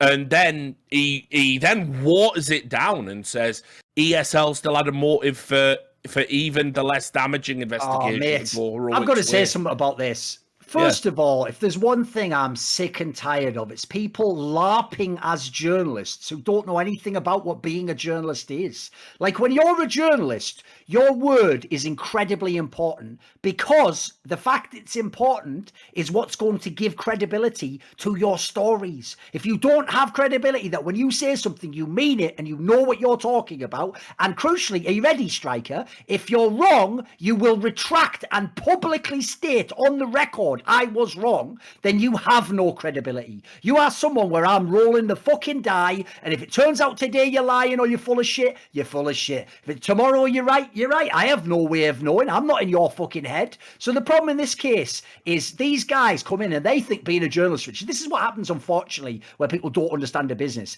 They look from the outside at what we're doing and they go, oh, what these guys do is they report stuff and then they just call people out they don't like. I'll have a go at this, right? Flashpoint is view botting. That, you know what I mean? Like they just start saying willy-nilly stupid shit, not actually acknowledging, by the way, that one, if we're ever factually wrong, we will literally say so, usually as a follow-up tweet to the tweet itself or linking to it so people know on the record we are wrong. Secondly, we don't do what he just did, which is go, I'll just make essentially an outrageous accusation. Oh, well, actually, there's no evidence of that, Striker. Well, they're still involved though, innit? Like, what the fuck is that walk back, mate? What is that, Mutton Bailey? You can't retreat like that, mate. You have to actually seed the ground and go, I was wrong on that. That was incorrect. This tweet is not accurate. Update. I have found out. And then you can say, I still have my suspicions, whatever. But my point is, and I'll say this, by the way, when I came into journalism, I had no formal training. I had to learn this all on the fly. But anytime I made my mistakes, I owned them all. I put it on the record. I apologise to people. I've even had to apologise to cunts like fucking Carmack that I despise. Because it's what you do. That is the right thing to do. If you can't do that, get the fuck out of journalism or rename yourself. Say that you are just an entertainer. Say you're just a YouTuber and then have at it. And everyone, I hope, as a result, will then treat your reports as if you're just a YouTuber and just an entertainer. Well, let me also show you how dangerous this is to sort of ascribe motivations based on just pieces on the board when you're a journalist. All right, I'll enter the mind of Striker and talk about motives, right? Just baselessly. Why not? Just for the purposes of an exercise here. Do you remember how we had to call out HLTV to disclose who their owners were? Yes, when there was a guy who was on the board of directors of Astralis, or he had it remains on their site to this day. Yes. Says here from February 2020 and until January 11th, 2021, the founders of Better Collective via their venture capital fund, Bumble Ventures, were minority shareholders of the Astralis Group. So, shall I start crafting about how you might have a bias against Heroic and you might have a motivation? I guarantee, based on those dates you just told me, wasn't Astralis at one point in time ranked #1 in the world on their website during that time period? By the way, something that in theory could directly have an impact on their publicly traded stock. Yeah. So, listen, do I think the journalist did anything? Do I think the editorial aspect was informed? No, of course not. It's an obvious conflict of interest, though. Yes, but there are pieces there, and keep in mind, it wasn't disclosed until people like us made a big deal of it. So what are you hiding? I'm trying to say before, basically, if people don't know, it's worse than that. It wasn't that we brought it up and they were like, sorry about that. Yeah, that is actually totally fucked up to have a conflict of interest. We'll address it. What they did is just keep saying 3 or 4 times, but no one does anything for it. Like, it's not the case. And then once they realised I was never going to let this fucking bone go, they put up that thing there to appease me. No one else gives a fuck about it, by the way, except me and you and people who care about conflict of interest. Their users or anything, no? Yeah, and so as a result, effectively, they were never going to say this. They only did this. That's one of the things I sometimes think, in some ways, Richard, I don't always know if we have the right influence on the industry, because to some degree, we do have tangible effect on people, and they have to change their behaviour. But the worst thing is, this with Riot Games of all people, they always manage to still craft a narrative that most of the fans believe, that they were in the right for fixing the thing we said was wrong, and it makes it look like they were going to fix it eventually, whereas as we know with certain, like this example here is an obvious one, they would never have disclosed this information ever. It's obvious. They left it for almost a year, like you said. They would that would have been running for 20 years. Yeah, no, it's our industry's a joke, mate. It's a fucking joke, and there's no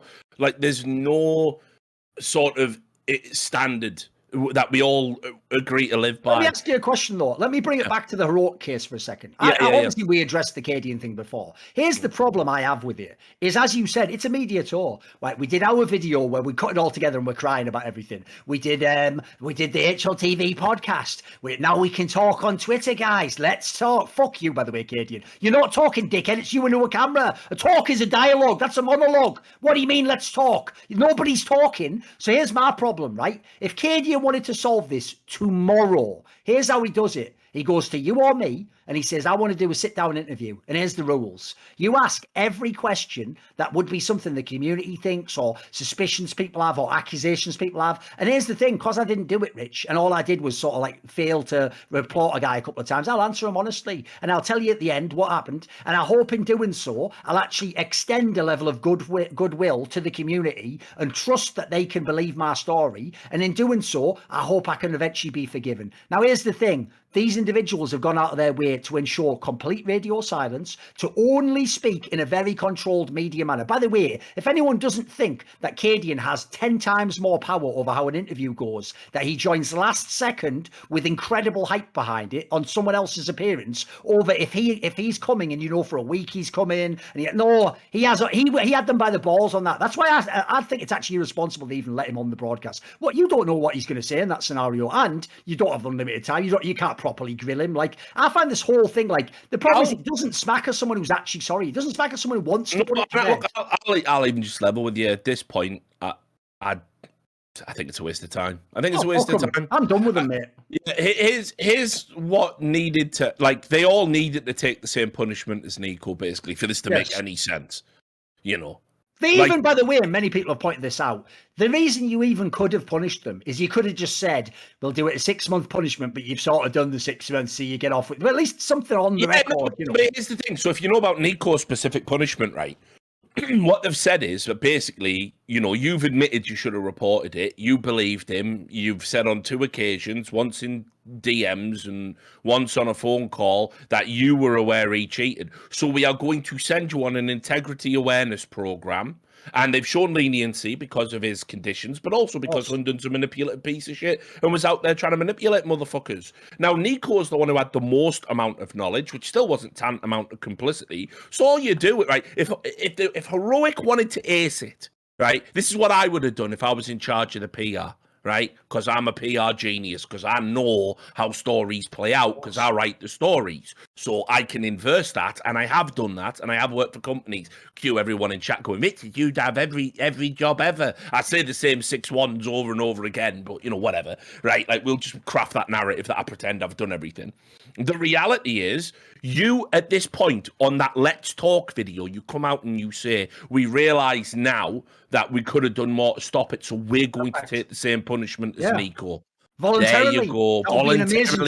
You volunteer into the punishment, and everyone goes, well done. And it's just done and dusted then. No self-pitying, no how hard it's been. I wanted to have dinner with my brother, but was scared the waiter might call me a cheat.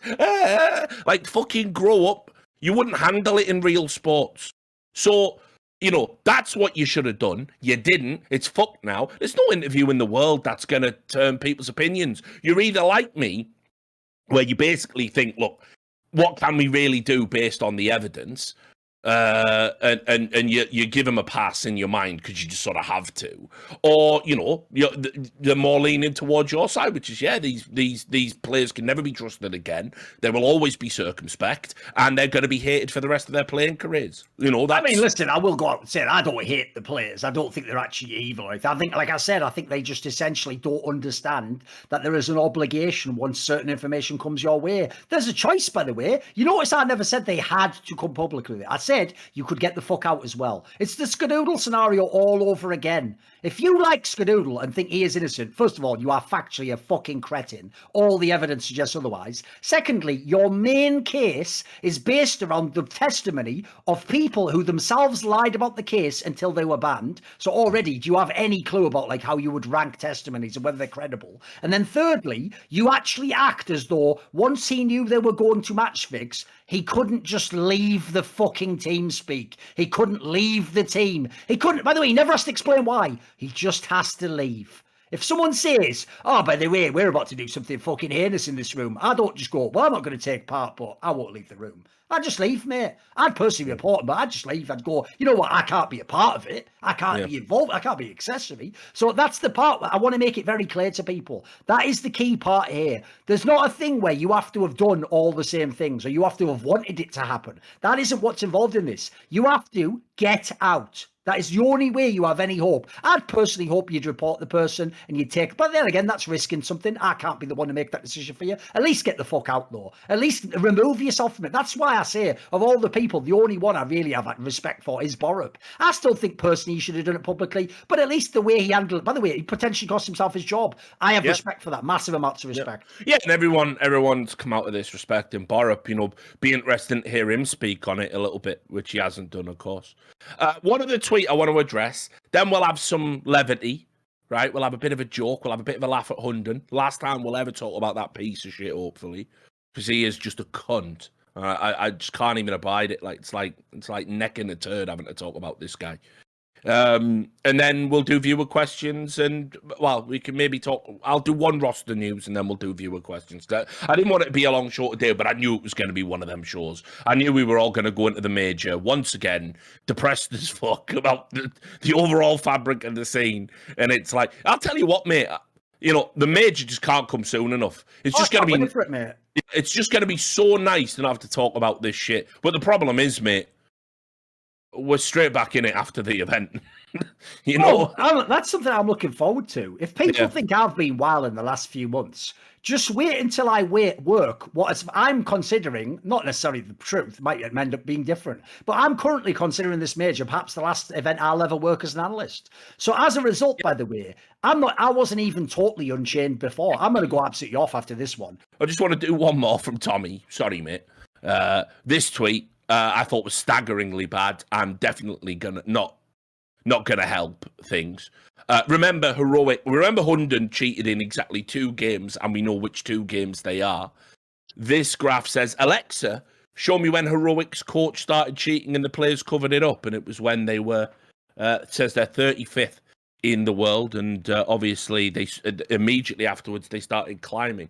Now the problem is, I don't know what he meant by that, but I read that as him saying, oh, they must have been cheating more because they had all the sustained success afterwards. Right. And if he is saying that, that's outrageous and potentially dangerous and not cool.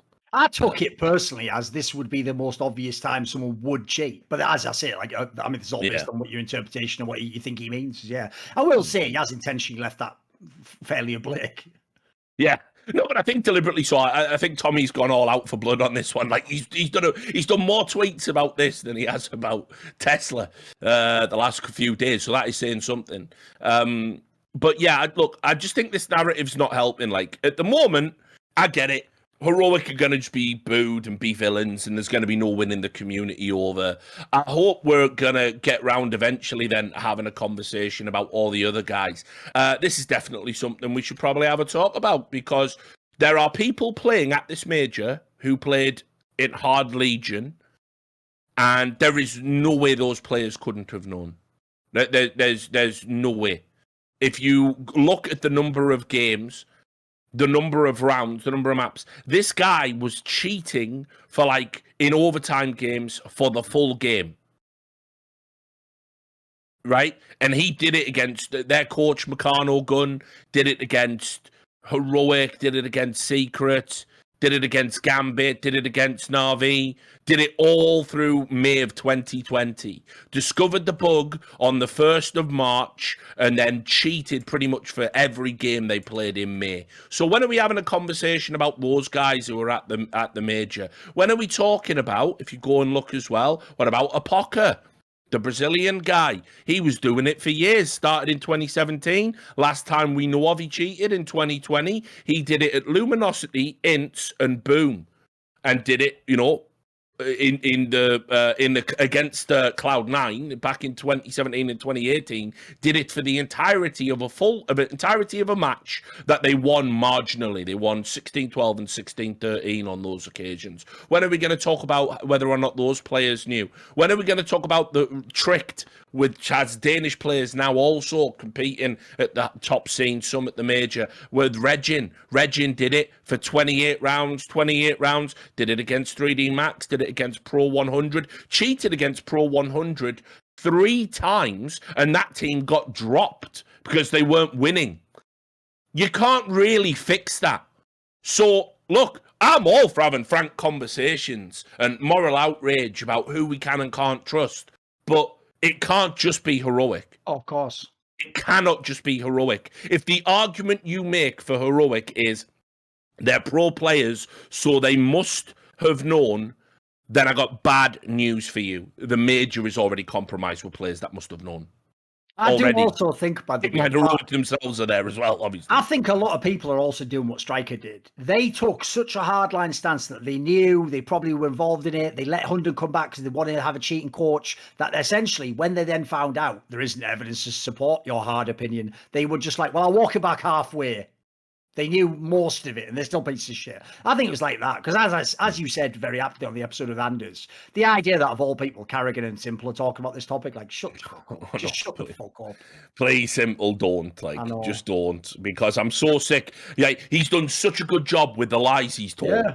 You know, like the average RV fans, like, no, that ESL, it was for ban evasion. It was he was in 1.6. It was like, no, it was absolutely in CSGO. It was absolutely a wire ban, and he absolutely evaded that ban. And had ESIC been around, he would have been banned for 5 years. You wouldn't know who he was. So, you know, let's simmer down on that one, if you're a player. So, right, last bit. This is the levity, and then we'll get into viewer questions. Oh, well, actually, a roster news, and then we'll do it. Obviously, Hunden, much like ourselves, he loves a bit of self-martyrdom. And when the video came out, and all the heroic boys were having a cry. I've got a good angle on this one. Come on. He went to play.gg. And, or rather, play.gg, he went back to fucking tvsport.dk, who've got a number of things completely inaccurate in their reporting, but continue to report, right? And here is the quote from Hunden. He said, the heroic players have to live with the uncertainty that someone one day will speak out. But for my part, what has to be said has been said. I regret that I've been naive. And I regret that I trusted people who I tried to protect. It has been grueling, and it would have been much easier for me if I just shut up. I did what I could, but I stood alone against the big machine. This is how you know he's an actual literal psychopath. Here's something I want to say, just to frame this for you. Technically, it wasn't actually play.gg who did this, right? If you go to the bottom, it says it's from an article on sport.tv2.dk. Yeah. Now, have you noticed, Richard, do you remember all those points you were making before about all these weird dots that just mean nothing until you start putting more of them on the screen? Then suddenly there's a shape. It's like a horse or something, right? When you do this, or in this case, a sort of star with an angle, you know. Here's what's weird. You remember how I'm always saying that every time I look into the Danish media, especially the sports and the tabloids, they're all in the fucking metaphorical pop kit of Astralis. They all seem to just dance to Astralis's jig, and Nicola Nyholm and whoever else there is the Pied Piper. He's just leading the way.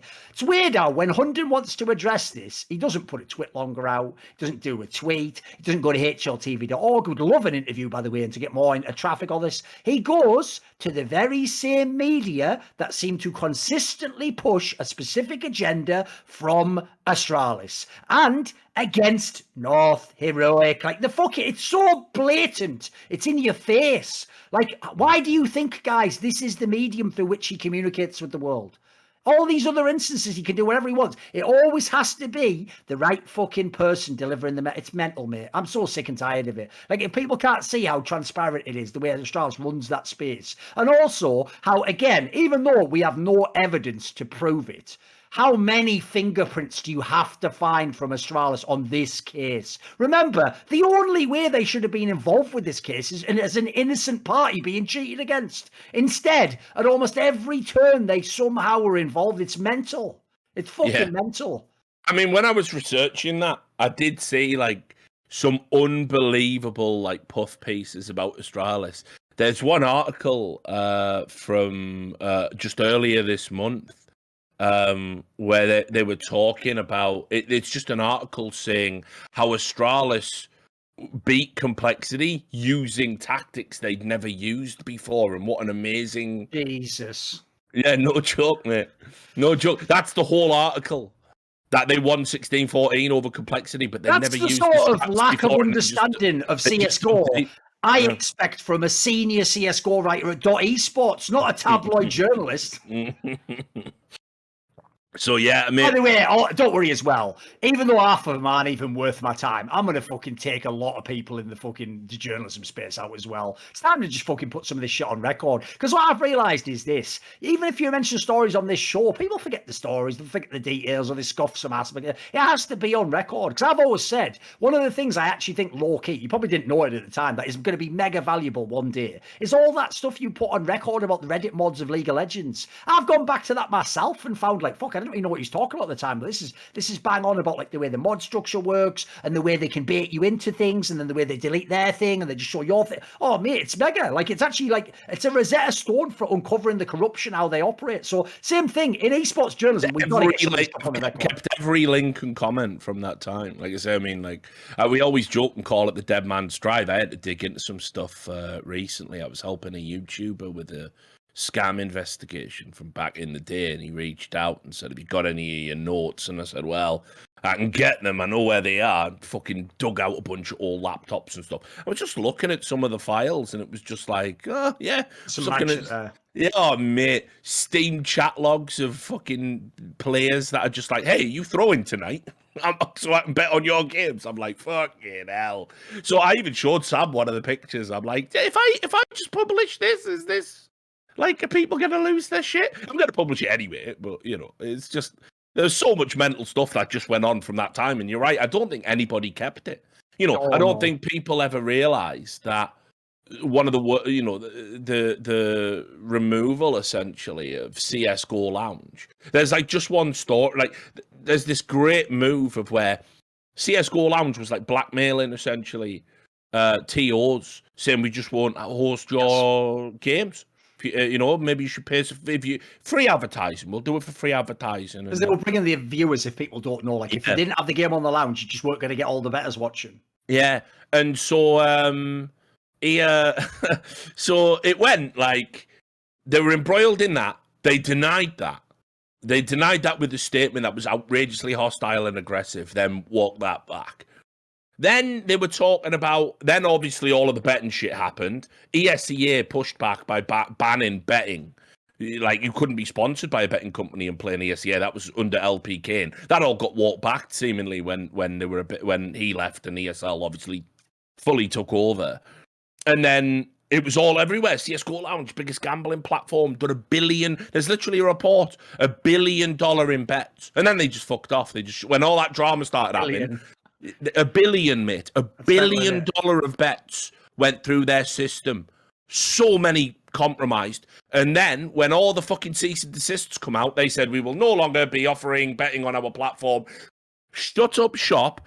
The guys who had been running it, and like I say, mate, I've got testimony saying admins was so jaded at trying to stop match fixing. They just started betting along with the fixers and then deleting records of their bets. Fuck it, we'll all get rich. And then, of course, Virtus Pro came in and were like, yes, we will buy this. And then we will. And now all the records from that time just gone, lost like tears in the rain. I got some stuff. But, mate, you know, CS is built on fucking shadiness.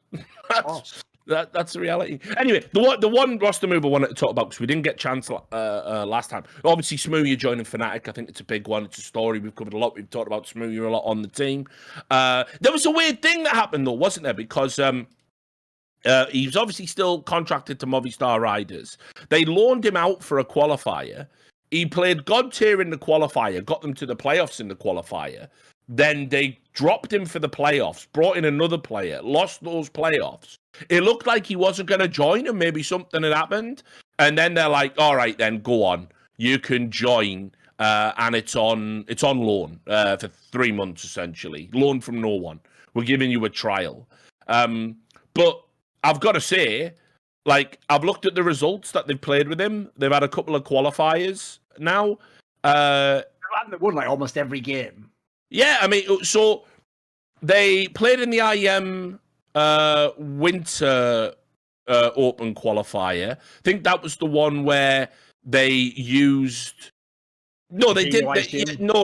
They did have him in for that one. Then when they played in an invitational where they used Regali, who is a Romanian player, they used him over Smoothie. They lost against Copenhagen Flames. Then whatever was going on fuckery-wise behind the scenes, they brought Smoothie back. They battered Complexity 16-6, 16-5 in the IEM Winter Qualifier, so they 2-0'd Complexity out of nowhere. They had to play FPX after that. battered them. That was like, well, I say battered, it was 16-12, 16-13. It was a 2-0 again. Then they had another qualifier for DreamHack after the major, and they beat Eternal Fire, the Turkish super team that's not so super.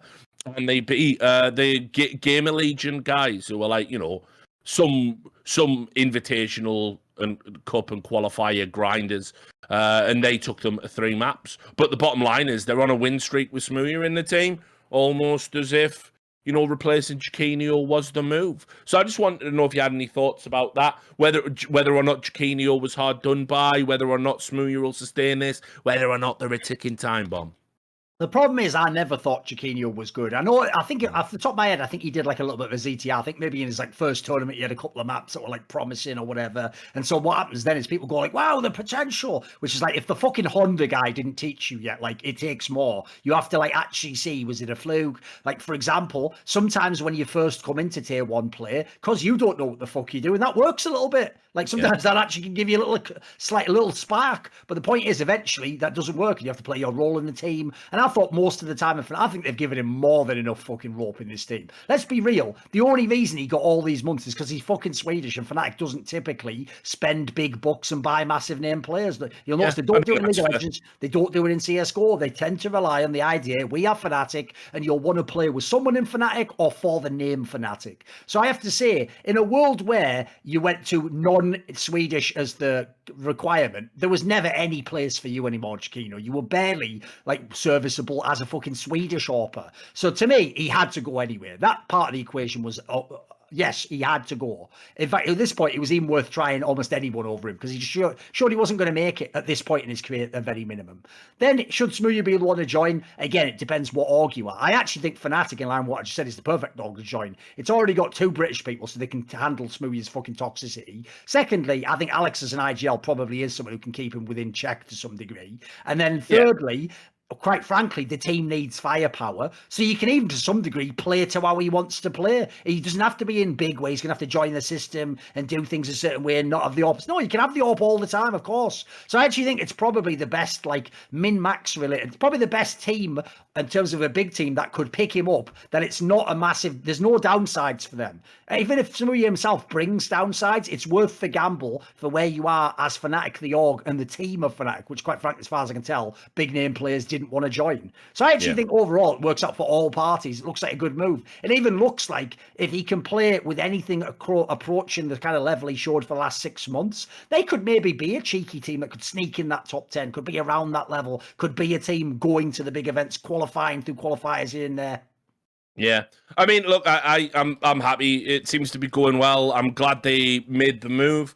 Obviously, it was one that I called for. I think Smooya is playing like a man possessed. I mean, that's a key aspect of this. They're not just winning with him in the team. They're winning, and he is carrying them in these games. Crim seems a little bit rejuvenated, a little uptick in the stats. So, look, it's a travesty we're going to a major, and Fnatic aren't there, in my opinion. That's still so mind-blowing to me.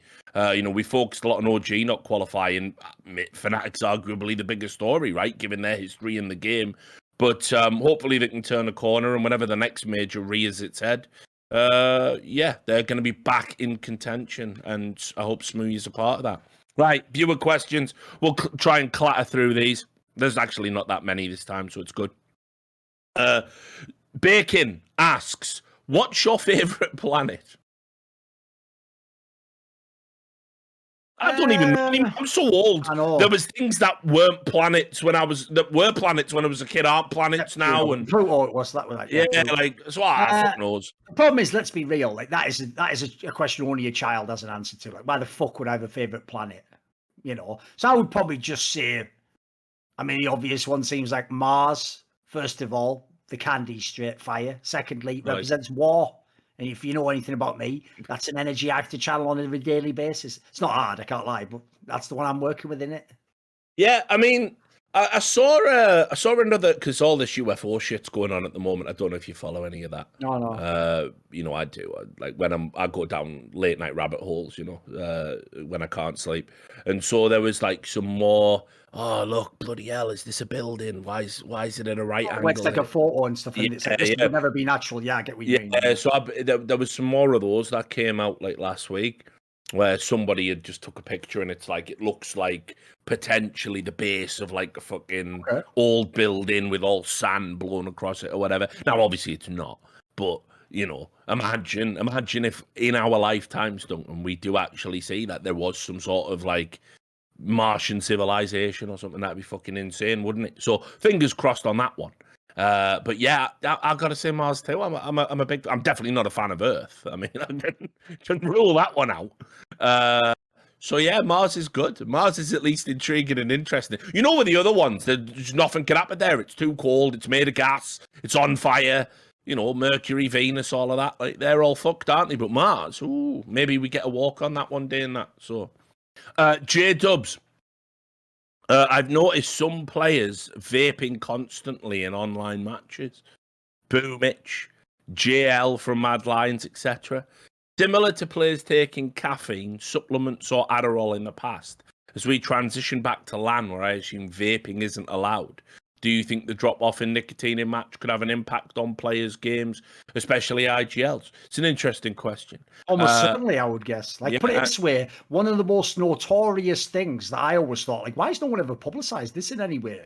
Was like, there's certain races, not races, fucking nationalities. Like, two of them that stand out immediately is Finns and Russians. I don't know if it's something about With the the area of the world they live in. snooze. Oh, no, they're just always smoking. Like, if you ever went to an esports event, here's the thing, right? If you go out with a bunch of Americans, maybe one person on the team smokes and he goes out and has a cigarette, or they go out with him, right? If you were on these Finnish and Russian teams, especially back in 1.6, like 4 out of the 5 people would be smoking outside. And so I always tell this story that one of the jokes of the way IEM used to work back in the day is 2 of the best players in the world in Quake was Cypher from Belarus and Cooler from Russia, right? And the joke is, even though ESL rules said you have to just like play out this best of 5 and you're not allowed like breaks except for like after map 3 or something, the joke is because both of them were going to go outside and smoke, and you can't effectively DQ 2 people in a semi-final and have nobody go to the final, they could just break that rule anytime they felt like it, Richard, and they were so gangster, they would just agree, let's just go out after this match, and they would just go out and have a cigarette. So like, I have to say, I've always thought, by the way, that is a massive leak in your game if you're a top pro. If you're a guy who, if you play a map and it goes too many overtimes, your body is in withdrawal for a chemical that you cannot potentially apply in that moment on a stage. That's a leak in your game, mate. That's a liability. That's almost like some shit in the UFC where I know if you get to like round 5, you're gassed. Like, what is that? Like, same thing, by the way, with food. You know the players that are ridiculous back in the day. They go on holiday to America. They're from like fucking Sweden or something where they're eating normal food. They're eating hotel burgers all day long. And then they're wondering, wasn't on my game that much. It's like, what do you think? What are the inputs that you put in? So listen, it's not something I imagine is like totally conclusive, like on and off. But I could totally see that affecting people's games. I could see that if you can actually vape during games, probably it offsets it. But I would say if you're going to be a top pro, it's probably something you want to try and knock on the head. Like I said, just for consistency, just keep your system at sort of like more of a neutral state rather than wherever you are on your equation, you know. Yeah, I pretty much agree with all of that. I mean, you know, just in terms of the banned substance lists, obviously, caffeine's never going to make that. Oh, of right? course not. You know, the Adderall stuff, no one's popping that without a medical exemption anymore. It was never big in Europe anyway. Oh no. I mean, what? Some people are going to be hurting because they can't get their fucking spliff on. That's going to be something.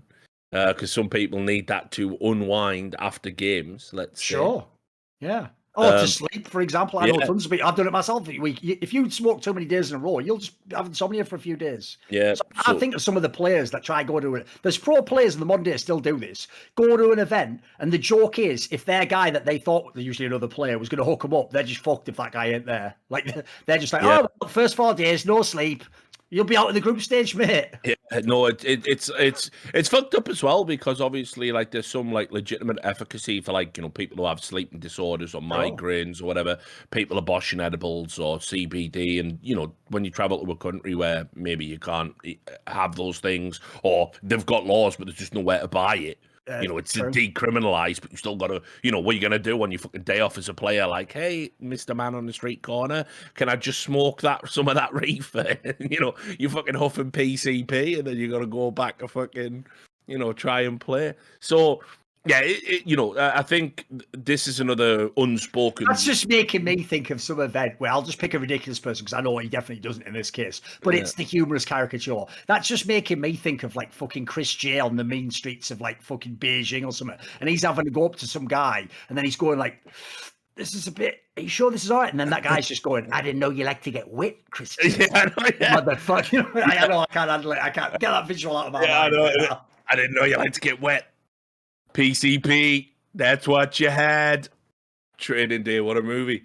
So anyway, I mean, there's all these things are factors. It's why LAN is, again, the sort of superior beast. You really find out who's built for this and sort of who is relying on crutches. Jerky's Minion asks, best sandwich filling? Let me think. What would that be?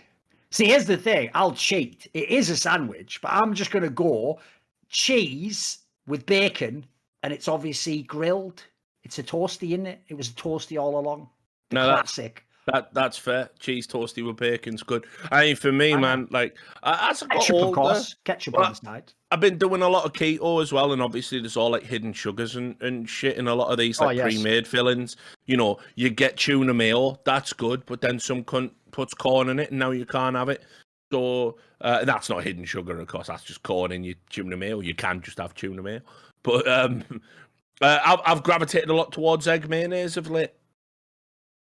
It's one of the smelliest sandwiches. It makes you very unpopular with people, but it's nice. It's very filling, calorie dense, loads of fats, loads of protein. So yeah, I've been eating lots of that. I'll do like a tuna mayo as well, but you know, if we're talking fillings, I mean, can I have like one of them big fuck off Italian sandwiches with just all the meats in there, fucking banging? You know, shall I give you something? Does it have to be a pre-made filling? You know, how in different countries they slightly tailor the menu to whatever the current area is. This is mad. Anyone who's been to Subway, back me up on this one. Right, you don't have to think it's the best, but one of the better things at Subway is the meatball marinara, isn't it? Yeah, the meatball sandwich. In the Netherlands, they have everything else. The meatball marinara doesn't exist. No way, why? It's just in on the menu. Yeah, but why though? Is there a reason? Nobody fucking knows. Because if you know Dutch people, they think paprika is spicy. So I imagine they're probably like, "Whoa, this Italian sauce is too rich." And I'm like, fuck. They're like Germans, mate. It's mental. They just don't understand the taste, like concept of flavor at all. That's why their thing is like, I like this basic stew with that. I don't know why they've made them like Danish or something like the basic stew with the mashed potato and the cabbage. Yeah, like, well, so, I'd maybe not eat. I mean, like the meatball subs are legit, but again, like you go out to the States and you have actual homemade meatball subs from like an actual sandwich place. They're absolutely banging. Right, so there you go. That was the last question. So all that remains to be said is thanks to the sponsors. A heavy show, a heavy weighty topic ahead of the major. We don't know when we'll do the next one. We might do one even live from the major if we can be asked. I guess it depends what the workflow's like. Yeah. We will. I mean, we're probably going to be in our hotel rooms a lot, so we'll need something to do.